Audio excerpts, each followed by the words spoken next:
to know. Did you kill Judge Heron? No, Marco. I didn't. You did. Now, why would you have this receipt unless the money, which looks very much like a bribe, came from you? You could find a freezer full of heads in his basement, and you'd still go on about what a good man Drew is. That might... I miss you, Mom.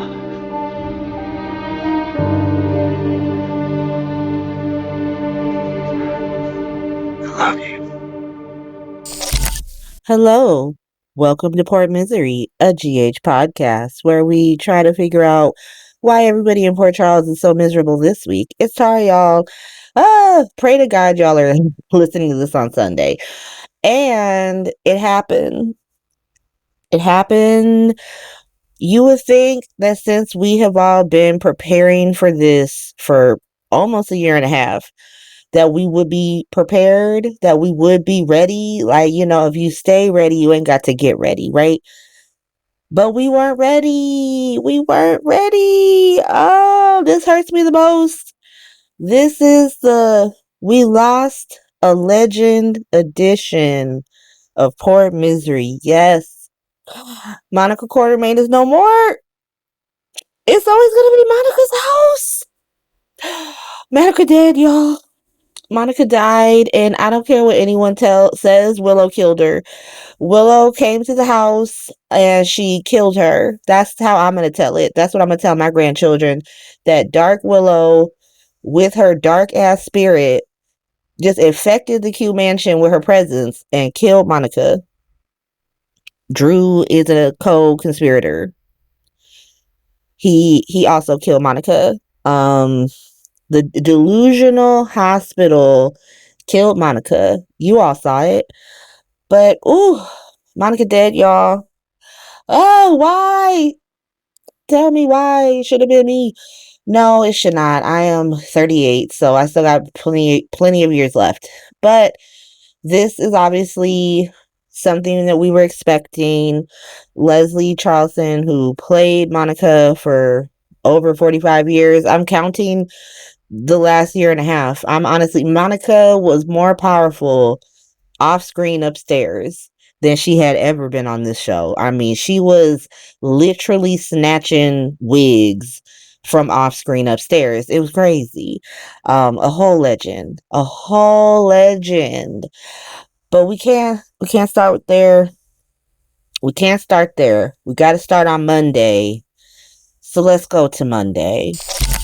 So Monday, it's Spy Hospital. Obviously, we got to stay starting with Spy Hospital.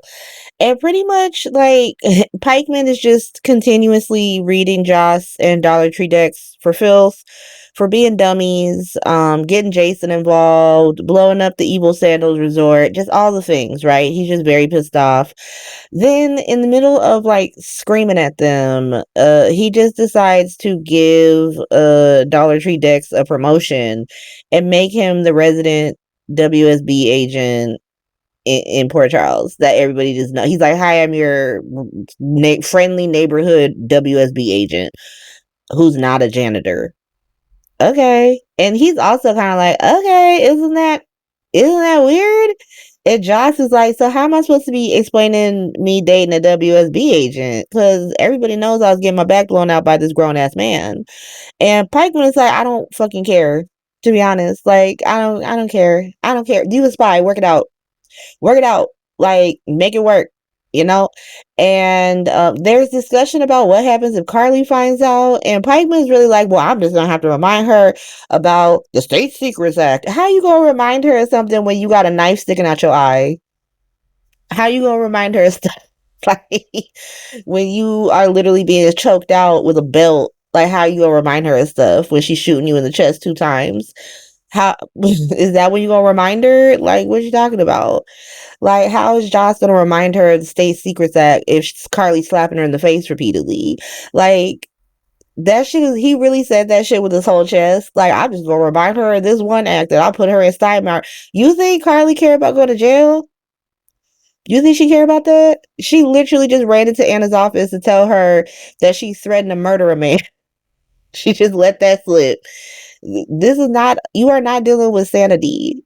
Like, I swear I think this man is just like decided that this woman is that woman who was feeding unhoused people the first time he met her. He's just like, she's just salt of the earth, she'll understand.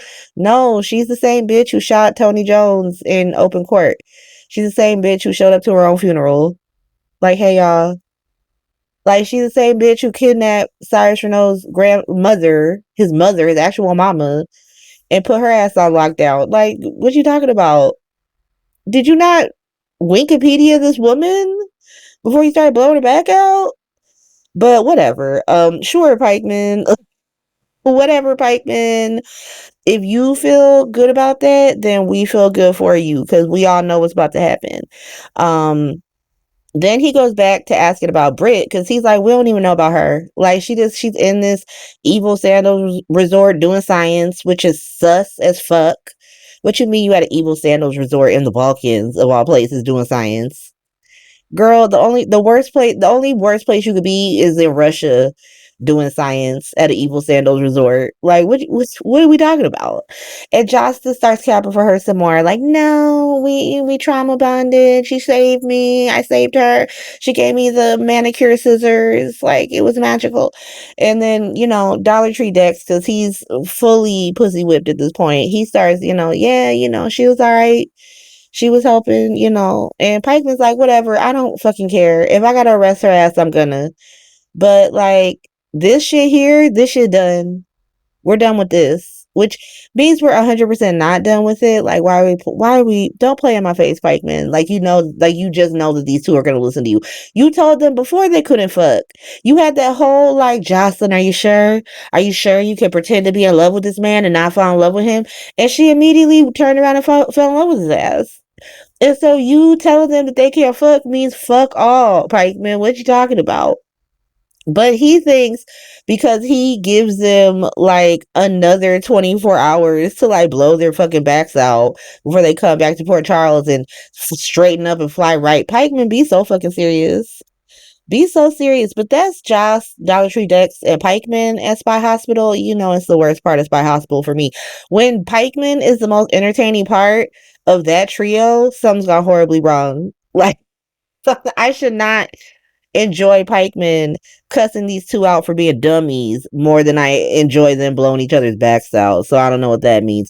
Once again, if you are enjoying it, please feel free to enjoy it. Enjoy it for the both of us. But let's go over to Britt. She's still in Spy Hospital because she's not getting her own hospital. She does not deserve it because she was such an asshole. I know I was saying that last week, but it's still true. It's true today as it was a few days ago because I know the other episode came out, so it took forever. But she's still being an asshole. So Lisa slapped the shit out of her on Friday and then proceeds to just like read her for filth, and they get into a fight about why and how she's such an asshole. And Brit just starts deflecting. I think, and it's probably because I'm not a Brit fan, right? But for me, like, her being like, well, you were a terrible mom, and that's why I did this stuff, because you are like this, and da-da-da-da-da. Girl, that does not explain anything. That doesn't explain anything. That does not tell us why you were at this evil sandals resort, what you were doing there, who sent you there, what's going on. All you did was say that, like, you didn't want to sit and watch your mom be sad. You had better shit to do. And what, you expect her to throw you a fucking dinner after you say some shit like that to her? Like, girl, what are you talking about? She was prepared to like go full Lisa Obrecht on the people who took you, who did this to you, and then you turned around and was like, nah, I chose to be taken. I chose to just lie to your face and have you grieve and shit. And then she's like, you liked me better when I was dead. Yeah, because my dead daughter wasn't a lying ass bitch anymore. Like, what are we talking about? And then they had Britt flash back to her and her mama having this excellent moment where she's like, I'm so proud to be your daughter. You're the one who fucked that, not Liesl. Like, it'd be one thing if y'all had left on bad terms and then she had all these regrets and then you popped in like, bitch, we weren't even talking to each other. So I don't know, like, why you feel this way. I don't know you shit. It, can I get some money, Nina? But y'all had like a whole reconciliation where you're like, I love you, she loves you, y'all love each other. And now you like, I had to leave because I couldn't stand to fucking be around you for 10 more seconds. Girl, I would have slapped the shit out of you too, to be honest. What are you talking about? Like, girl. But it's so funny because Lisa's like, why are you here? Like, if you can't stand to see me, if me and my sadness are so annoying, then what the fuck you doing here? Why are you back? And then she's just like, oh, you broke? So you broke. That's what's happening, right? You need money. And she's like, no, I don't need money. I'm fine.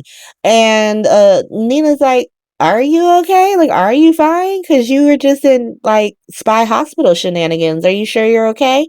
And Britt's like, well, now that you mention it, girl, if you could slide me like 10K really quick. Lisa's like, nah, nope. I understand that that's her money and I don't control it, but I am the de facto head of this family, so I control all the money and you don't get shit. Nope, Nina. Nina tries to be like, it's my money. Lisa's like, I'll slap the shit out of you too, bitch. I'm in a slapping mood. So cross me if you like. But I'm not your mama. You're not going to end up in a coma. I'm going to keep you awake for what I do to you. And so Nina's like, ooh, sorry, girl. And Britt's like, I don't need your money anyway. And like runs out. Runs to the docks. I don't know what she was doing in this docks. She's like the one person on planet Earth who just lets her phone go to zero. Like, she didn't try to stop to charge it at all, not once. Just like was too busy being a fucking asshole, I guess, to sit and plug her damn iPhone into the wall. But is that her iPhone? How she still got a phone? Like, didn't the evil Sandals Resort people give her that phone too? What that Pascal, is that his name? Nondescript European manager. He didn't cut the phone plan off. She's still calling. She making phone calls on the phone plan. Like on the evil Sandals Resort phone plan. She's still making calls. She's still using that as her number. Girl, go get a new phone. Go get a new phone. Why are you using a terrorist phone? You don't still got the trap phone? I guess nondescript European manager took that, so she don't got the trap phone no more. But girl, you using the evil corporation that had you at an evil sandal resort in the Balkans. You using their phone to make phone calls. You girl. But whatever. She's on the docks feeling bad for herself, thinking about the time when her and her mama weren't fighting. And Jason shows up. Duh. We all knew that was coming. We saw that. So let's figure out where Jason was before he went to go see Sad Brit and, take care of her. He's like the legal fucking guardian of Britt Westbourne now. It's crazy. But he was obviously over at Mob Hospital, his home.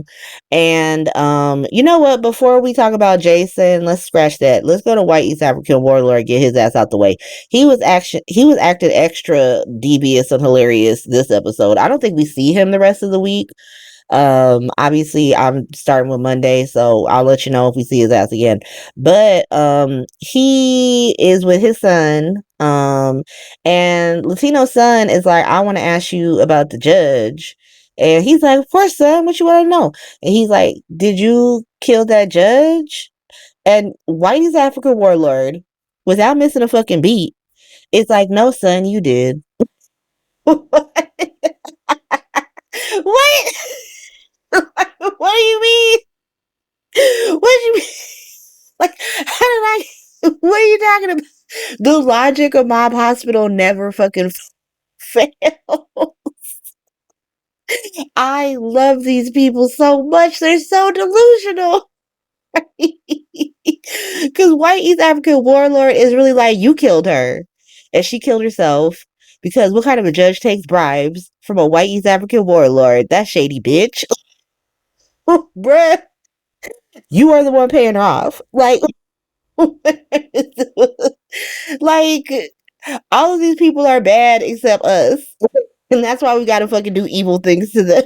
The logic being used over at White East African Warlord side of Mob Hospital is fucking hilarious. It's the most absurd logic. You ever heard? This is what makes me think he is moving like Anthony Zaccara and not Lorenzo Alcazar. Latino's son is moving like Lorenzo Alcazar, being sad about stuff. But White East African Warlord, he was like, I will logic the fuck out of this. I will explain why I had to murder this judge and how it is everybody's fault but mine. It's your fault. It's her fault. It's definitely not my fault. I was just doing what you asked. Like, and he really turned it around. Like, when you came to me and said you wanted to get Sonny Corinthos got, how did you think we were going to do that? Like, bruh, be so fucking serious. How did you think we were going to do that? And he was like, I didn't think we were going to kill people. Latino son. Latino son, be so fucking serious. But he's just like, okay, well, I don't like that. Why these African warlords like, look, this is how it had to be. All right, you went and told Drew about the judge, and then she panicked, and so I had to kill her. And now he's shot, and I don't know who shot his ass. Which it could easily be White East African warlord, but he's like, I don't know who shot his ass, but everyone's gonna be busy dealing with that. Because he's alive, so he's gonna be asking questions, and they're gonna be asking questions, and your whole law firm's gonna be hella busy, like, because everyone in town's a suspect, and then Latino's son is like, Alexis is a suspect, so Diane is representing her, and I am representing Michael, and so why is African warlord is like, oh, okay, what's happening there, and Latino's son really just like breaks attorney-client privilege and just tells his daddy all the fucking tea. Just all the tea. Like, this man just accused you of like a murder suicide of the same person. Like, just like, you murdered this woman while she was busy committing suicide. He accused you of that. And you still turn around and gave him all the tea about Michael. Latino son. Oh, I need him to wise up. And then White East African warlord just immediately threatens his son. He's just like, don't you ever go against me again, son, or you gonna end up like, he essentially, without saying it, he said like, you gonna be the next body in the harbor, and I will use you to destroy Sonny. So be so fucking serious, son. But it's a good contrast because you have this conversation between White African warlord and Latino son, and you're contrasting it with like traditional mob hospital that we are used to. Obviously, that is Sonny's mob hospital. And they're just talking about how they're willing to break all the laws to protect their son. They don't think that he shot Drew, but even if he did, he's not going to jail. He's not going to jail. We're not going to allow that to happen. And so Jason, he finally returned from Spy Hospital to Mob Hospital, his home. And Carly asked, like, why were you at Anna's? Like, why did you go to the PCPD? That's weird. And Sonny just, like, announces, like, you found Britt, right? Just letting Carly know that she was not allowed in the shenanigans. Like, you were not allowed in the tea. You were not in the inner circle on that one. And, of course, she's pissed. She's pissed. Like, what the fuck? When were you gonna tell me? And they're like, well, Jason says that he didn't know if Britt wanted to be gone, and if she did, that he was going to leave her alone. And Carly's like, okay, and I mean, I kind of get it, because like all the people who hate Britt are connected to Carly, and so yeah, we can't be telling her that Britt might be alive. But he tells her that he brought Britt back to Port Charles, and Carly kind of had a look on her face because she knows that like Lulu's about to be pissed. Lulu's about to be pissed. But then they start telling Jason about everything that's been happening with Delusional Hospital and how Drew got shot, and how they think Michael, well, they don't think Michael did it, but they're worried that he's gonna get caught up in it because Drew ain't shit. And Jason is essentially like, don't even trip. Like, Michael not gonna go to jail. Like, I'm on that shit. I feel like y'all have said this before, and Michael definitely went to jail, but whatever. And then Carly's like, cool, I gotta go. And then Jason asks if they're cool. She's like, well, I'm mad that I wasn't let in on the shenanigans. I'm always down for shenanigans. Just let me know. But yeah, it's cool. We're cool. Even though we know that Jason is hiding this big thing from her that Jocelyn is a spy, apparently because he made a fucking pinky promise off screen, an off screen fucking pinky promise. Oh my god, I'm not gonna stop being mad about it. But Sunny is just alone. Now Sunny and Jason and Brick are alone. And Sunny tells Jason about the dead judge and how Danny found the body. And they're like, ooh, what's going on with that? But Jason's like, let me go talk to my fucking son, I guess. Since he was finding dead bodies. Because Danny didn't tell Jason. He was like, Sonny was like, did you talk to your son at all when you were gone? And Jason was like, yeah, I talk to him every day. What happened? He was like, so he didn't tell you about the dead body he found? Jason was like, no. What the fuck? No. And so he had to go run off and say, talk to Danny, I guess. And then Sonny and Brick just dapped it up, and that's essentially Mob Hospital. That's Mob Hospital, y'all. Like, I still love it. It was outlandish and delusional as usual. And so now let's go to Law and Order Hospital. Now, obviously, all of these things are caving into Delusional Hospital, but not as severely in this episode, so they get to be their own separate hospitals. And so at Law and Order Hospital, Chase tells Anna about the bribe receipt he found in Drew's safe and how he thinks that Drew killed this judge. Now, Anna is at first like, I don't know. And Drew kind of got sus and said we can't be in the safe, which does make this seem even more sus. But let me call Horny DA. So she calls Horny DA. Horny DA is like, this is sus. And I know that Drew is sus, and I cannot explain why, but I do. But I don't know, because it doesn't make sense. Like, why would he pay the judge to not give Willow her kids? Like, that shit's weird.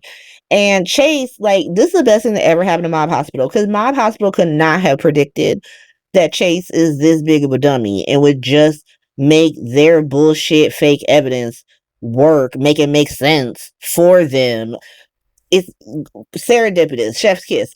But Chase starts going off about how, like, Drew don't care about Willow and them kids. He just want to control her.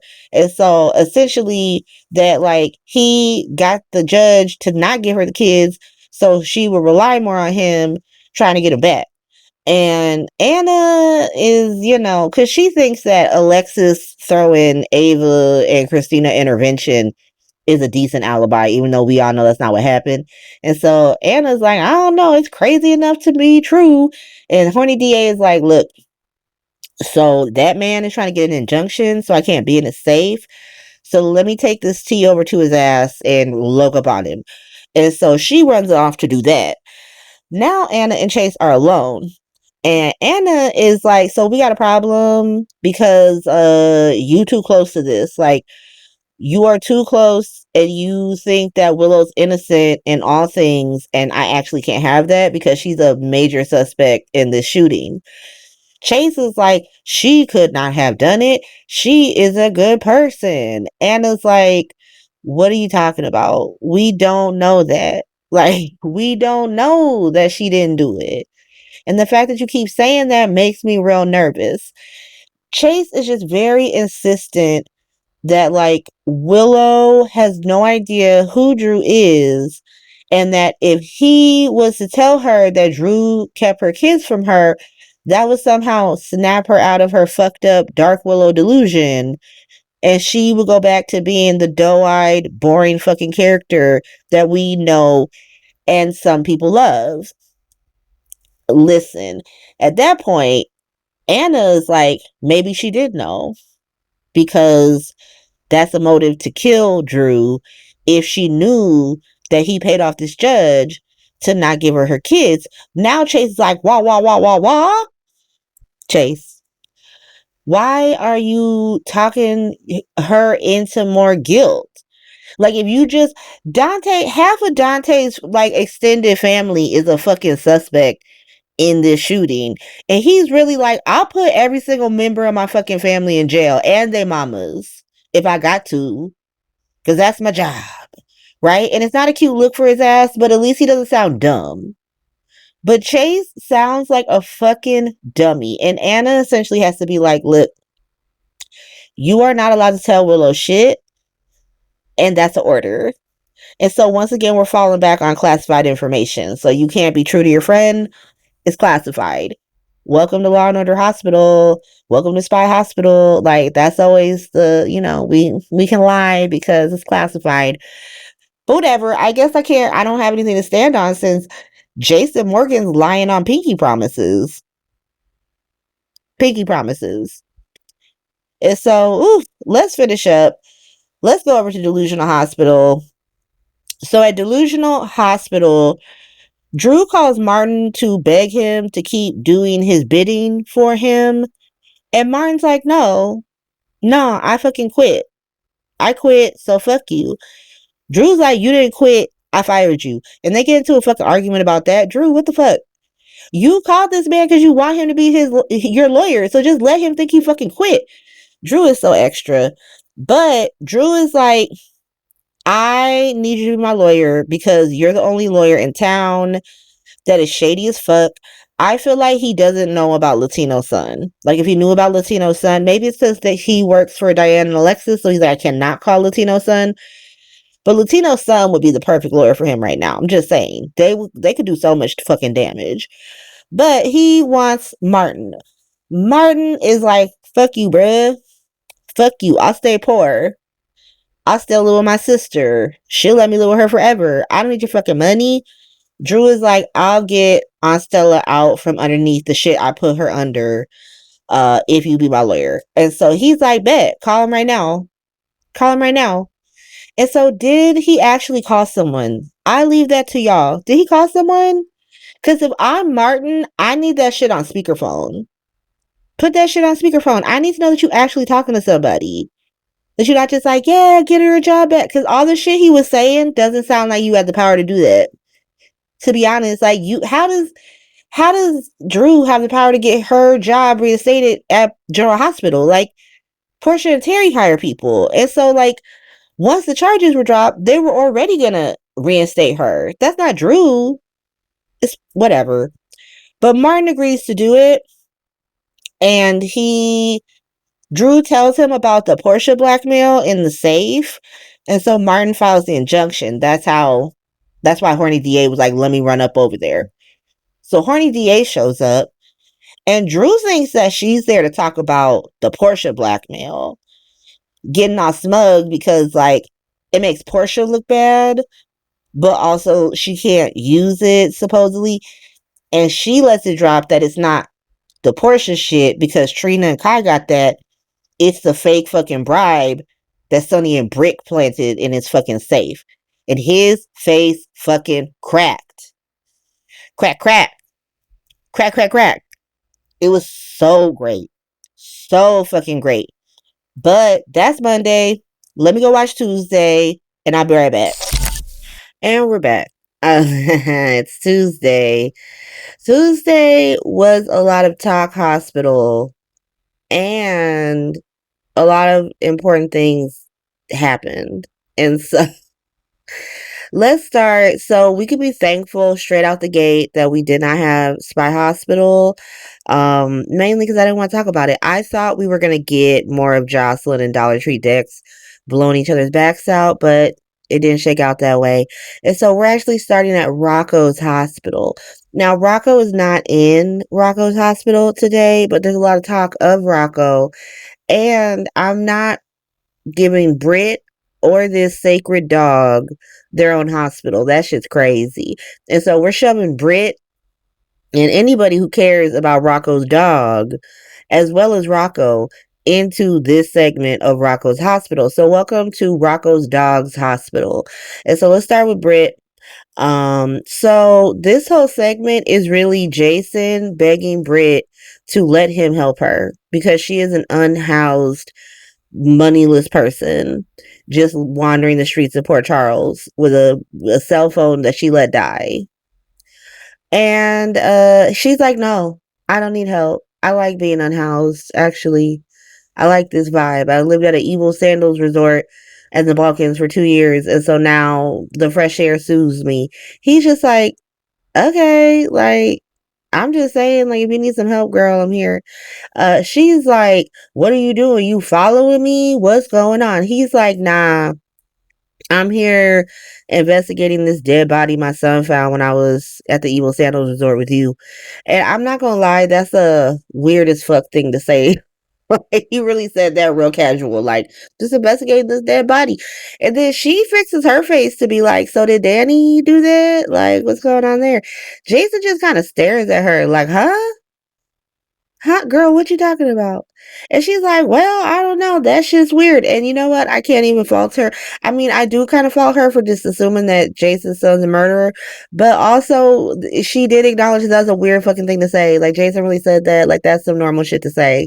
That is not a normal thing. I guess in Port Charles is normal if you know Jason Morgan. But if you just a random passerby on the street, you'd be like, what, sir? You doing what? Do you cop? Like, what do you mean? A dead body? Like, it's just a very weird thing to say. And then she makes fun of Rocco's name again because he brings up that Rocco was there when said dead body was found. And, you know, girl, we get it. You named him Ben. Okay, it's not his name anymore. Like, it's not as cute, to me at least, as the show seems to think that it is, her being like, Ben, she's always gonna be Ben. Like, Tracy brought this up from Tracy from Sunday Shift, that like, girl, you weren't even checking for Rocco the last time you were in town, and now you're like, oh, I just thought about him every day. I thought about Ben. Okay, girl. And so she ends up asking Jason what Rocco's like, and he tells her, and she's like, so he's nothing like me. Girl, what are we doing here? But she does have like a slight moment of clarity where she's like, you know, I'm not his birth mother. I didn't raise him, so why would he be anything like my crusty ass? I pretty much stole him. And I was like, okay, that's good dialogue to give her, because she was really acting like she was some willing surrogate that was doing Dante and Lulu a favor. And it's like, nah, girl, you were a fucking asshole. What you talking about? But then we go right back to him just begging her to let him help her. And, you know, she's like, I could just stay at the Black Mold Hotel. And he's just like, nah, girl, I'm gonna help you. And that's it. That's Britt and Jason. Just the same shit we've been seeing with Britt and Jason for the past months. Of him being like, girl, let me help you. And her being like, I don't want to be helped. And he's just like, yeah, you do. And then she's like, all right. That's the fucking story. It's a story in the Evil Sandals Resort with the trap phone. It's a story on the fucking plane. It's a story right now on the docks. Like, let's move Jason and Britt's story forward if that's what we're doing. Because I'm not anti-Jabrit. I'm Jabrit neutral. Like, I don't fucking care. Because I was a J-Sam fan and there's no Sam. And that's not going to happen probably even if there was a Sam. So there's no point of being anti-Jabrit. But if we're gonna do Jabrit, we gotta move it past like him being like, girl, let me help you, and her being like, no. Okay, like at a certain point I'm gonna need Jason to just go find something better to do. That's all I'm saying. Like, Jason, don't sit here and deal with this. And so let's go over to the sacred dog that is somehow more sacred than humans, because everybody in town is more concerned with this lost dog than the dead judge or the shot congressperson. Like, why is it? Everyone's like, oh my god, look at Outback. Like, bring Outback home. Like, we about to start a benefit concert for Outback. It's fucking crazy. But we got Gio and Emma just plastering flyers up at a bar. That's where dogs go up the bar. And he's like, we should put a reward for this dog. And Emma's like, bet. Like, so you gonna ask Tracy for some reward money? And Gio's like, no, I don't fuck with Tracy. Cause, you know, now that I'm her great grandson, it's not real. What are you talking about? Like, you and Tracy were fine. And then, you know, she found out you're her great grandson. So obviously she has feelings about that. And you're like mad at her about having feelings about that. She's like, she changed. Bruh, yeah, because circumstances change. What are you talking about? He's like, me and Sonny, that didn't change. He liked me before he knew I was his grandson. It's the exact same situation with you and Sonny and you and Tracy. It's just that you've known Sonny longer. And he's been giving you money longer. I'm sure Tracy would have started giving you money if you had stayed longer before she found out you were her great grandson. Like, it's just the whole conversation is stupid. It's a stupid conversation. They're just trying to make this kid matter longer than he should, and it's just making him sound like an asshole. Like, I'm gonna have to turn Rocco's hospital into asshole hospital because everybody in it is just like the biggest asshole you've ever seen. Christina's gonna pop up at the end of it. So, like, you see what you picking up what I'm putting down over here at Rocco's hospital? It's fucking crazy. But someone calls and says they have info on the dog, but they just found the dog's collar, which I feel like you could have told Emma that on the phone, to be honest. You could have been like, I found the dog's collar. You want to come get it? Like, not tell her, like, I got info on your dog, and then she gets there, and you're just like, oh, I just have the collar. What? I'll punch you in the face. But they come back, and Emma's like freaking out. She's like, I'm screwing this up. I gotta screw everything up. Okay, this would mean more to me personally if I had witnessed Emma screwing things up. Like, everything that Emma screwed up is in the off-screen extended universe. Like, last time I saw Emma, she was the perfect child, the perfect daughter. Everybody wanted Emma as a daughter. And so now she's like, I'm a screw up. And I'm like, that's really Christina Corinthos Davis's storyline. I have not known it to be Emma Scorpio Drake's storyline. I mean, they have had her kind of wilding out since she returned, doing honeypots, getting arrested. But it is kind of contrived with her just like, I screw up everything. I screwed up the dog. And he has to come comfort her. It's very cute. They almost kiss. Like, it's a very cute, like, I like Gemma. I feel like Gemma is like the sum total of the writers learning from all the mistakes of all the previous couples that preceded them, to be honest. Like, it was a slow burn, but it wasn't too slow. They didn't have some raggedy bitch show up in the middle of it like, ooh, I'm dating Gio. Like, no, it's just great. It's going good. Have them kiss. Have them kiss. I need them to kiss by the end of this week, actually. Don't extend this any longer. Like, come on now. If this dog's bringing us together, then, like, let's go all the way. But also, just because I'm super observant, and y'all know I be pointing out weird things, what is with this booth configuration? Like, the booth, like, you can go in this booth from each side, which is a thing, I guess, but usually aren't booths like up against the wall and then like somebody's like hugging the wall if we got like 4 people. It was just weird to me that he could come around from the other side and like comfort her. Like, what's on the other side of this bar? I thought that I need to see a wide shot of this random bar. That's all I'm gonna say. Because it was very weird that we just got a loose booth in the bar. It's just loose out in the bar area. It's not against the wall. It's just they got tables up against walls for some reason.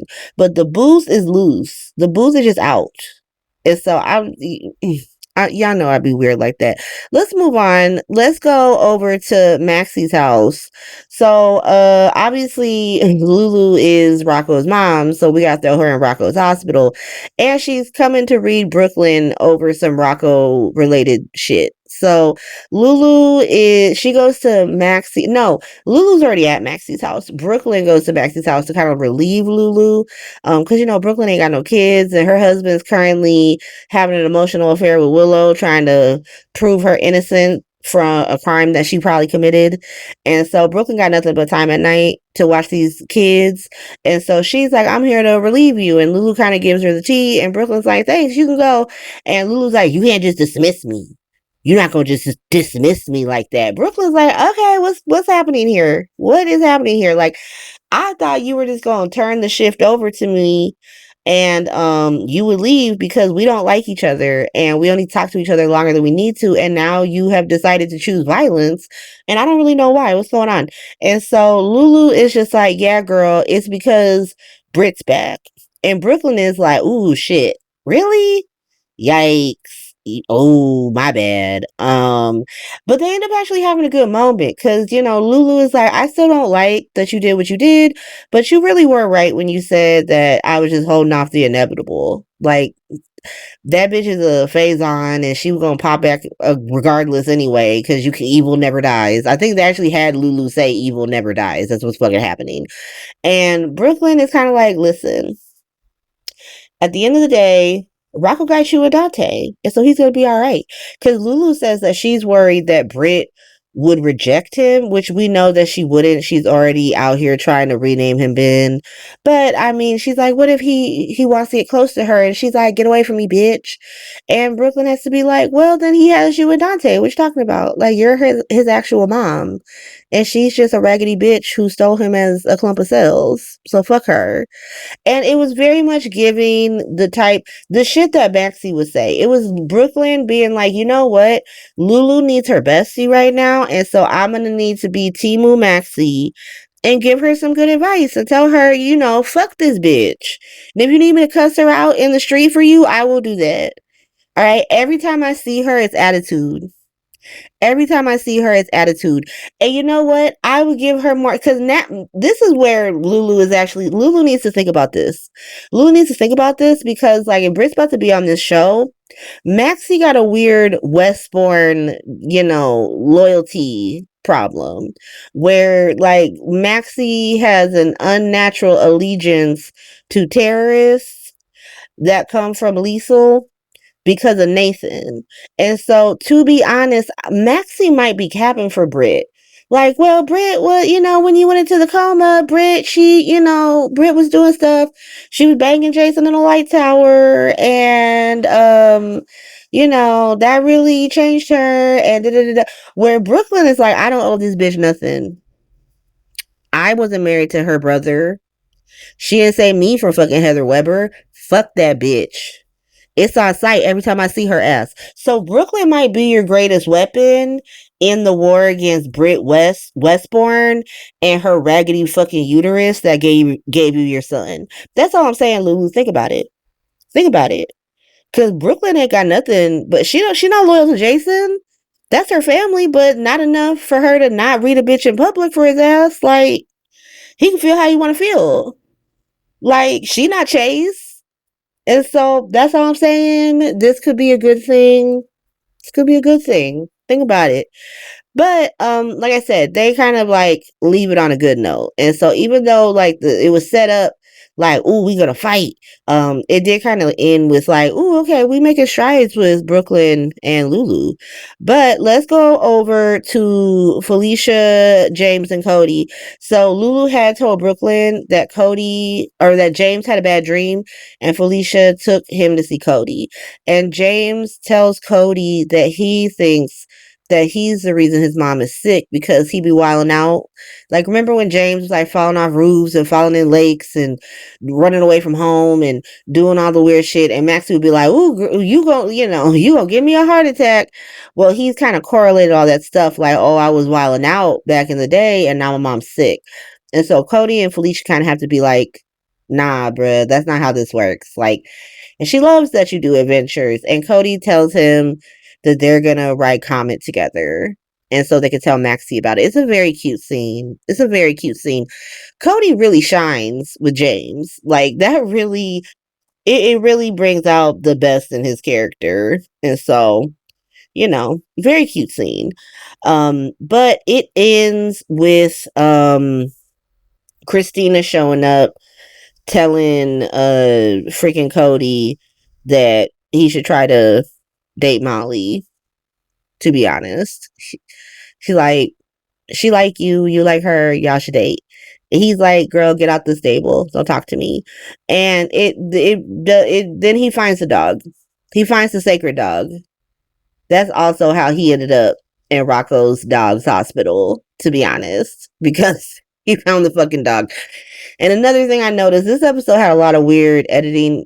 Like, how did the dog drag the clean ass sandwich all the way to where it dragged it without losing like a single piece of this shredded lettuce? It was just, the whole thing was completely clean, and then like the dog is just there with the full sandwich tore up in this one like, how did it drag this sandwich? Like, whatever. I gotta stop noticing things. Let me stop noticing things. All right, let's go over to Christina's hospital since we started talking about her. So over at Christina's hospital, Christina is essentially plotting with her new bestie Ava, plotting on Rick some more and how they're gonna stop all these people who apparently care about his ass for reasons they don't understand from trying to get in contact with him. And Ava just tells Christina that she let the tea out about Nina paying for Rick to be Willow's attorney. I told y'all Ava was gonna let that tea out. I said Ava will definitely be telling people this. And she did. And Christina was so funny because she was like, yes, this is a genius plan. But like, one issue, isn't Nina your bestie? Like, I know that I'm now your bestie because we're out here plotting and shit. Why are Nina and Ava, not Nina, fuck Nina. We're going to get to Nina because I was actually proud of Nina today. I know y'all going to be shocked, but I was proud of Nina. But Ava and Christina are actually cute. Why am I feeling Ava and Christina? Y'all don't have to go with me on that journey. I'm just saying I see the vision, but they wouldn't go there. They wouldn't do that. But I'm just saying I see the vision. But Christina is like, Nina's your bestie, so what the fuck? And Ava's like, I've done worse shit to Nina, to be honest. Like, I stole that woman's husband, had a baby with him. The fuck? Like, she took Avery out my vagina. This is not the worst thing I've done to her. She's done me. We gonna get through it. Don't even worry about that. Lucas comes home. Lucas is like, what's this? What's this here? What's going on? Christina covers by being like, thank you for letting me take Avery to dance class. They refuse to soar as Avery. Let me just say, off-screen Avery is the exact age that she should be on the show, which I think is probably like 11 or 12. Avery on any other soap would be fucking 24 by now. But she's still going to dance classes, requiring Christina to take her. Okay, but Christina's like, thank you for letting me do that. Ava's like, just this one time, and then she leaves. Lucas is like, what the fuck? What the fuck is this? And Ava's like, I thought you'd be proud of me. I took baby steps. Lucas is like, this is not a baby step, girl. This is a giant leap. What the fuck's going on here? And then he was like, you know what? Never mind, because I got tea. And I want to talk about my tea. And like, I saw a dead woman. And he's really trying to gag Ava. He really wants to gag Ava with this tea. He's like, guess what? Britt is alive. And Ava's just like, okay. Like, okay, yeah, that makes sense. And Lucas is like, what? You're not shocked by this? And Ava's like, isn't she Lisa Obrecht and Cesar Faison's daughter? I'd be more shocked if the bitch didn't come back to life, to be honest. Like, I would be more shocked if she stayed dead. And he was like, yeah, you're right. And then he tells her that he's worried that Brad knew that Britt was alive. And, okay, you are not with that man anymore, so who cares? Who gives a shit? But Ava she kind of asked that, but then she's like, well, you're not gonna know because he a liar and liars lie. And so, just, fuck it. And he kind of explains like, oh, well, he will lie to me because like he's trying to protect me. And Ava's like, I get that. I know that makes me sound like a terrible person, but I get that. Like, sometimes you gotta lie to people because you're gonna lose them. And Lucas is like, whatever, it's fine because I'm with Latino's son, who's also currently lying to him. Lucas loves to date a trash man. He cannot help himself. He loves a trash ass man who lies to him. The man's got a type. But that's pretty much Ava and Lucas. And only the other thing at Molly's hospital, Christina's hospital, is Molly. And she had called Liz over to the random bar that Emma and Gio are searching for this dog at. And essentially wants to know where her dad is. Now, Liz is like, well, he's on a digital detox. And Molly's like, yeah, that shit sounds fake as fuck. Like, the fuck? And Liz is like, I don't know. I think it's great. Why they gotta make Liz a dummy? Like, Liz is a dummy in several storylines now, and it's actually weird. Like, I'm happy to see more Liz because she's a legendary character and we should be using more of her. But also, like, why is she just, like, so out of the loop on every story? Like, every story, she's gonna be gagged at the end of it because she was just believing it all. And then she's gonna find out that it was all a lie. Like, she's about to be gagged by Willow when Willow was like, nah, Nina was paying for Rick. He wasn't doing it out of the goodness of his heart. But then she's gonna be gagged again when Rick comes back and says that Christina, Ava, and Alexis had him down in the basement because of because he was blackmailing. It's just. And then when it comes out with Willow's shenanigans, even just like her kidnapping that baby, once again gagged, they just got Liz looking like a straight fool. It's like fucking weird. But Molly is like, yeah, if you think it's fine, I think it's fine. And then she decides to tell Liz about the honey pot that Christina paid for because Liz has said that Rick and Ava broke up. And Molly was like, and I know why, because Christina paid Cody to do a honey pot. And it really just reinforces why Liz hates Christina, to be honest, which I think is funny, that she's just like, damn, this bitch is awful. But then Molly just starts begging Liz to be her stepmom in like the weirdest turn of events. And Liz got to be like, nah, I'm not trying to date your dad. Sorry. But that's pretty much all of Christina's hospital. Like I said, it's a lot of talk hospital. But let's go over to Delusional Hospital. That's the only thing left, I'm pretty sure. Delusional Hospital is Nina versus Willow. And if you told me 2 years ago that I would take a side in a Nina versus Willow fight that wasn't either Willow or kill them both, I'll call you a liar. I'd be like, absolutely not. There is nothing that could make me be on Nina Reeves' side. The writer said, hold my drink, because Willow goes to visit Nina and read her for hiring Rick to be her attorney, which already makes you sound like a fucking idiot, because like she obviously trying to help you. Like, be so fucking serious right now, Willow.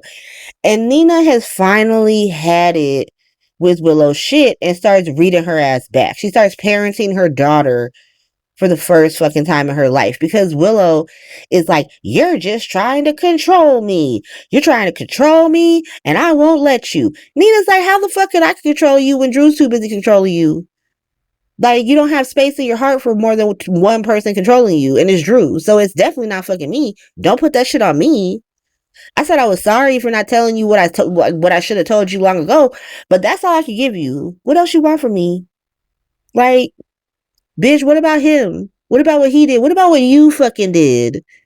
Like, you ruined your life for a terrible fucking man. You not the first bitch in the world to do it. You're not gonna be the last. But it's my fault for not telling you some shit when the whole fucking town was telling you some shit. But you only gonna believe it when it came from me? It needed to be me? Because I'm pretty sure that Carly, Michael, Sonny, Jason, Ned, Olivia, Brooklyn, Sasha, the list goes on, bitch. The list goes on of people telling you that this ain't shit man. But it's my fault. Really? And Willow's like, yeah, it's your fault.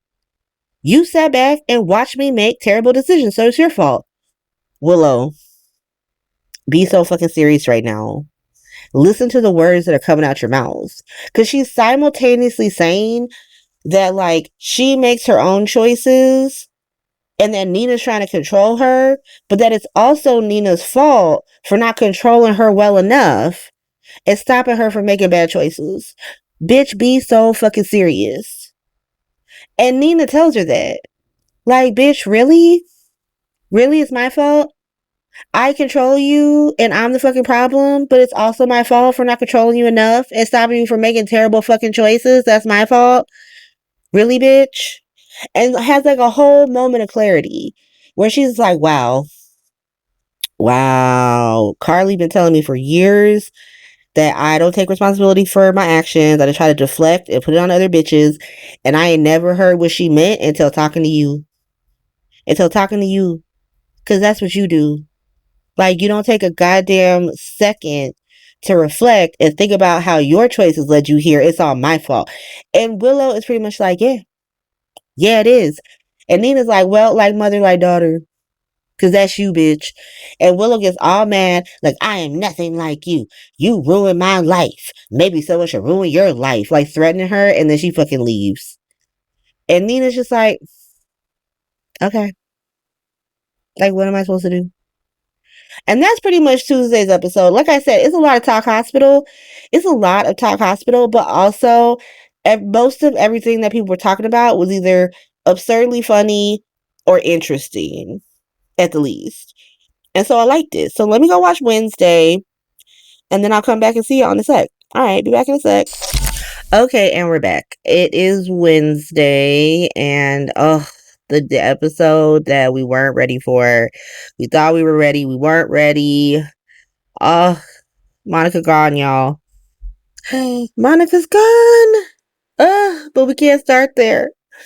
We can't start there. Obviously, we got to start at Spy Hospital because Monica deserves better than to be shoved in with Joss getting her back blown out. And so let's cover that real quick. Let's get through it. So yeah, Joss and Dollar Tree Dex are really just still blowing each other's backs out. There's really nothing more to what was happening besides that. Like, it's literally just them being like, oh, I'm gonna miss you so much. No, I'm gonna miss you so much. Okay. Yeah, man. Dollar Tree Dex does mention that Britt knows that Joss is in WSB, and what stops her from just telling everybody. And Joss is like, well, she banged Jason in a lighthouse, so he'll keep her at bay. Okay, girl. I feel like you are not thinking this through, but that's essentially Joss's Spy Hospital. She's getting her back blown out. Now let's go to Britt, because Britt's gonna stay in Spy Hospital because she does not deserve her own hospital, and I'm absolutely not putting her in Mob Hospital. Fuck that. And so Britt is staying above Kelly's in the nicest fucking bed I've ever seen in a boarding house. Like, is that a leather headboard? Look at the fucking thread count of the sheet. She's like complaining about that. She's staying in a nicer bed than me. And so what the fuck? But she's just really out here being the biggest asshole you've ever seen, complaining about her free accommodations. Okay, girl, I'm sorry it's not as nice as the fucking Evil Sandals resort you were formerly staying at, but sure. But she ends up getting locked out of her room because I guess the bathroom is not attached to the room at Kelly's, which is kind of sus. But you make up for it with this nice ass king size bed you got. So, girl, what the fuck? But she really comes downstairs in this towel, like a whole ass towel in the middle of Bobby's. Carly is gagged. She's like, girl, what the because she just found out this woman is alive, and now she's standing naked in her fucking business. Okay, girl.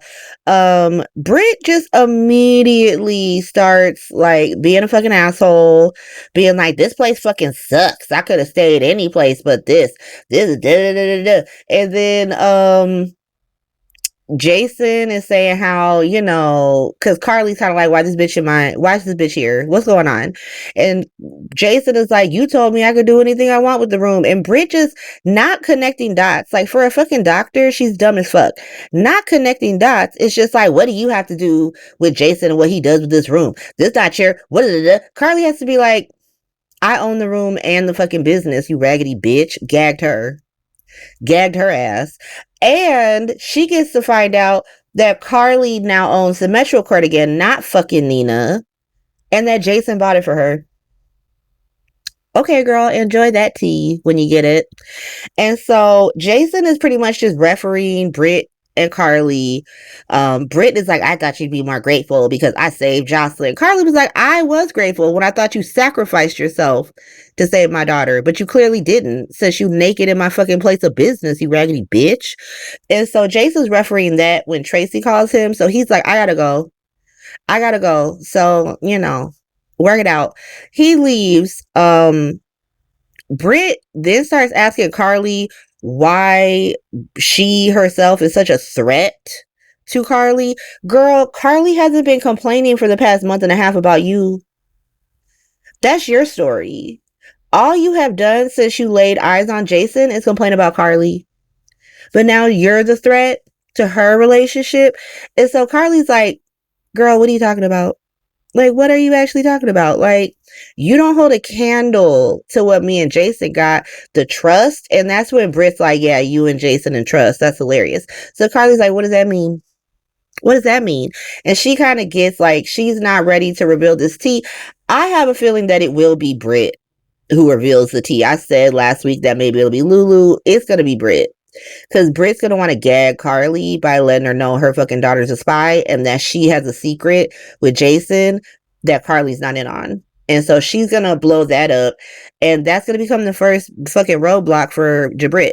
I'm going to call that right now. Because she's going to get Jason all fucked up with Mob Hospital. Because it's not just going to be fucking Carly who's mad. Like, I think she'll have the most outsized reaction, but I think that Sonny's not gonna be happy because I don't think Sonny knows that. Michael's gonna be like, what? So you just knew Jocelyn was a spy, you didn't say nothing? Like, it's gonna be a thing. It's gonna be a thing. And I think that Britt is gonna be the one to reveal that tea. And so she tries to backtrack, like, no, I'm just saying, like, everybody in the world knows about you and Jason, and we're all fucking tired of it. So I'm just trying to get myself back on my feet so I don't have to see you or his punk ass ever again. Carly's like, bet. The rent's due at the first of the month, you broke bitch. That's how you check a broke bitch. Let her know she owe you money. Love that shit. And yes, Jason will probably pay for it, but that's not a positive in my eyes, to be honest. That's just reinforcing her broke bitch essence. And so moving on, let's go over to Delusional Hospital. Now, Delusional Hospital, once again, is crashing into all the hospitals. So Delusional Hospital is crashing into Law and Order Hospital, Black Hospital, Mob Hospital, and oddly enough, because I'm not going to give its own title card, Rocco's Dogs Hospital. Yes, I probably could have put the Rocco's Dogs Hospital in Spy Hospital. I'm not going to. I'm not putting this dog in the fucking Spy Hospital. And so let's get into it. So Rocco's Dogs Hospital, Cody still got this dog. He's still got this dog, but he's hiding it. And his purpose in Delusional Hospital will make sense in a second. But let's go to Law and Order Hospital really quick. Dante and Chase are talking about the cases that Law and Order Hospital are dealing with. Chase starts talking about the dead judge and how he thinks Drew did it. And Dante is really like, I am confusion on that. Like, why would he do that? And Chase kind of lays it out. Just doing Mob Hospital's job for him. But Chase kind of lays it out. And Dante's like, I can see that, but that's extra fucking crazy and fucked up. So I don't know. And Chase is like, nah. It's probably Drew. And then Dante points out, like, well, if Michael or Willow knew that the judge paid off, or that Drew paid off the judge, that gives both of them motives to shoot his ass. You know that, right? And Chase has to be like, yeah, you right. Yes, think of Willow as a suspect. She's so fucking suspicious. But then Chase runs into Brooklyn, who is dealing with the epicenter of Delusional Hospital, which we'll get to in a second. And Chase immediately starts capping for Willow again, because Brooklyn's like, let me tell you what Willow just did. And Chase is like, well, can you blame her? Yes, I can, Chase, because she's a raggedy fucking bitch. What you talking about? Like, the way Willow likes to blame Nina for why she's a raggedy fucking bitch, Chase likes to blame Drew for why Willow is a raggedy fucking bitch. When are we blaming Willow? When are we blaming Willow for her choices? But Chase is like, well, I'm so upset because I want to tell Willow this tea, but I can't. And Brooklyn is like, is this raggedy bitch worth your career, to be honest? Like, I get that you want to help her, but what happens when you tell her whatever the fuck you want to tell her and she don't leave that man? Because nothing else has got her ass to leave. And so, what's good? And Chase is like, I don't know. And Brooklyn's like, I gotta go to work. But whatever you do, I'm gonna stand behind you. Okay? I'm gonna stand behind you and look hard. This is why you shouldn't be going this hard for fucking Willow, because she don't deserve it. You got a good woman at home who's standing behind you, who's not even concerned about this bullshit emotional affair you're kind of having with Willow. And you are still constantly capping for Willow. It's constantly capping for her ass. It's so annoying. So let's go over to Dante. So Dante is the reason why Cody is in delusional hospital today. He's not even dealing with Willow or Drew's delusion. He's dealing with his own fucking delusion. Cause like I get why Dante's mad, but also I need you to think about what you're saying, who you're talking about, and who you're talking to. Because what about you, sir? So let's get into it. So Dante goes to Cody to complain about Jason bringing Britt back. Bruh, couple things. Don't you know that your baby sister is a fucking spy and you're not telling anybody at Mob Hospital? You don't think any of them need to know? You didn't even make a fucking pinky promise with Joss. You were on some like classified shit with Anna. But you didn't think that anybody in Mob Hospital, not her mom, not Jason, not Michael, not Sonny, not any of these fucking people needed to know that she's a fucking spy risking her goddamn life over at Spy Hospital. But now you want to understand why Britt is back, why Jason went into Spy Hospital and brought Britt back. Weren't you in Spy Hospital? Didn't you leave your whole fucking family to go do some Spy Hospital shit? But now you don't understand Jason's supposed to consult you before he does Spy Hospital shenanigans? Dante, what the fuck are you talking about? What the fuck? Especially since they had Dante kind of chill on her ass last time she came back. Like, people have already busted out the clips of Dante, like, being cool with Britt at the random fucking bar because she was dating Cody. And now he's like, she's as fucked up as ever. The last time she was here, she wasn't fucked up, though. She had a whole redemption arc. But whatever. Dante completely forgets that Cody and Britt used to date. Just completely forgets. He just trashing this bitch, talking about how she faked her own death, and meaning that she faked her own death when they were in a fucking relationship, to be honest. So like, she would rather not be alive than to like date this man. And he's just like, Dante's like, oh, my bad. Cody has to be like, it wasn't even that deep. Never mind. Like, who cares? And Dante's like, I thought me and Jason were in a better place.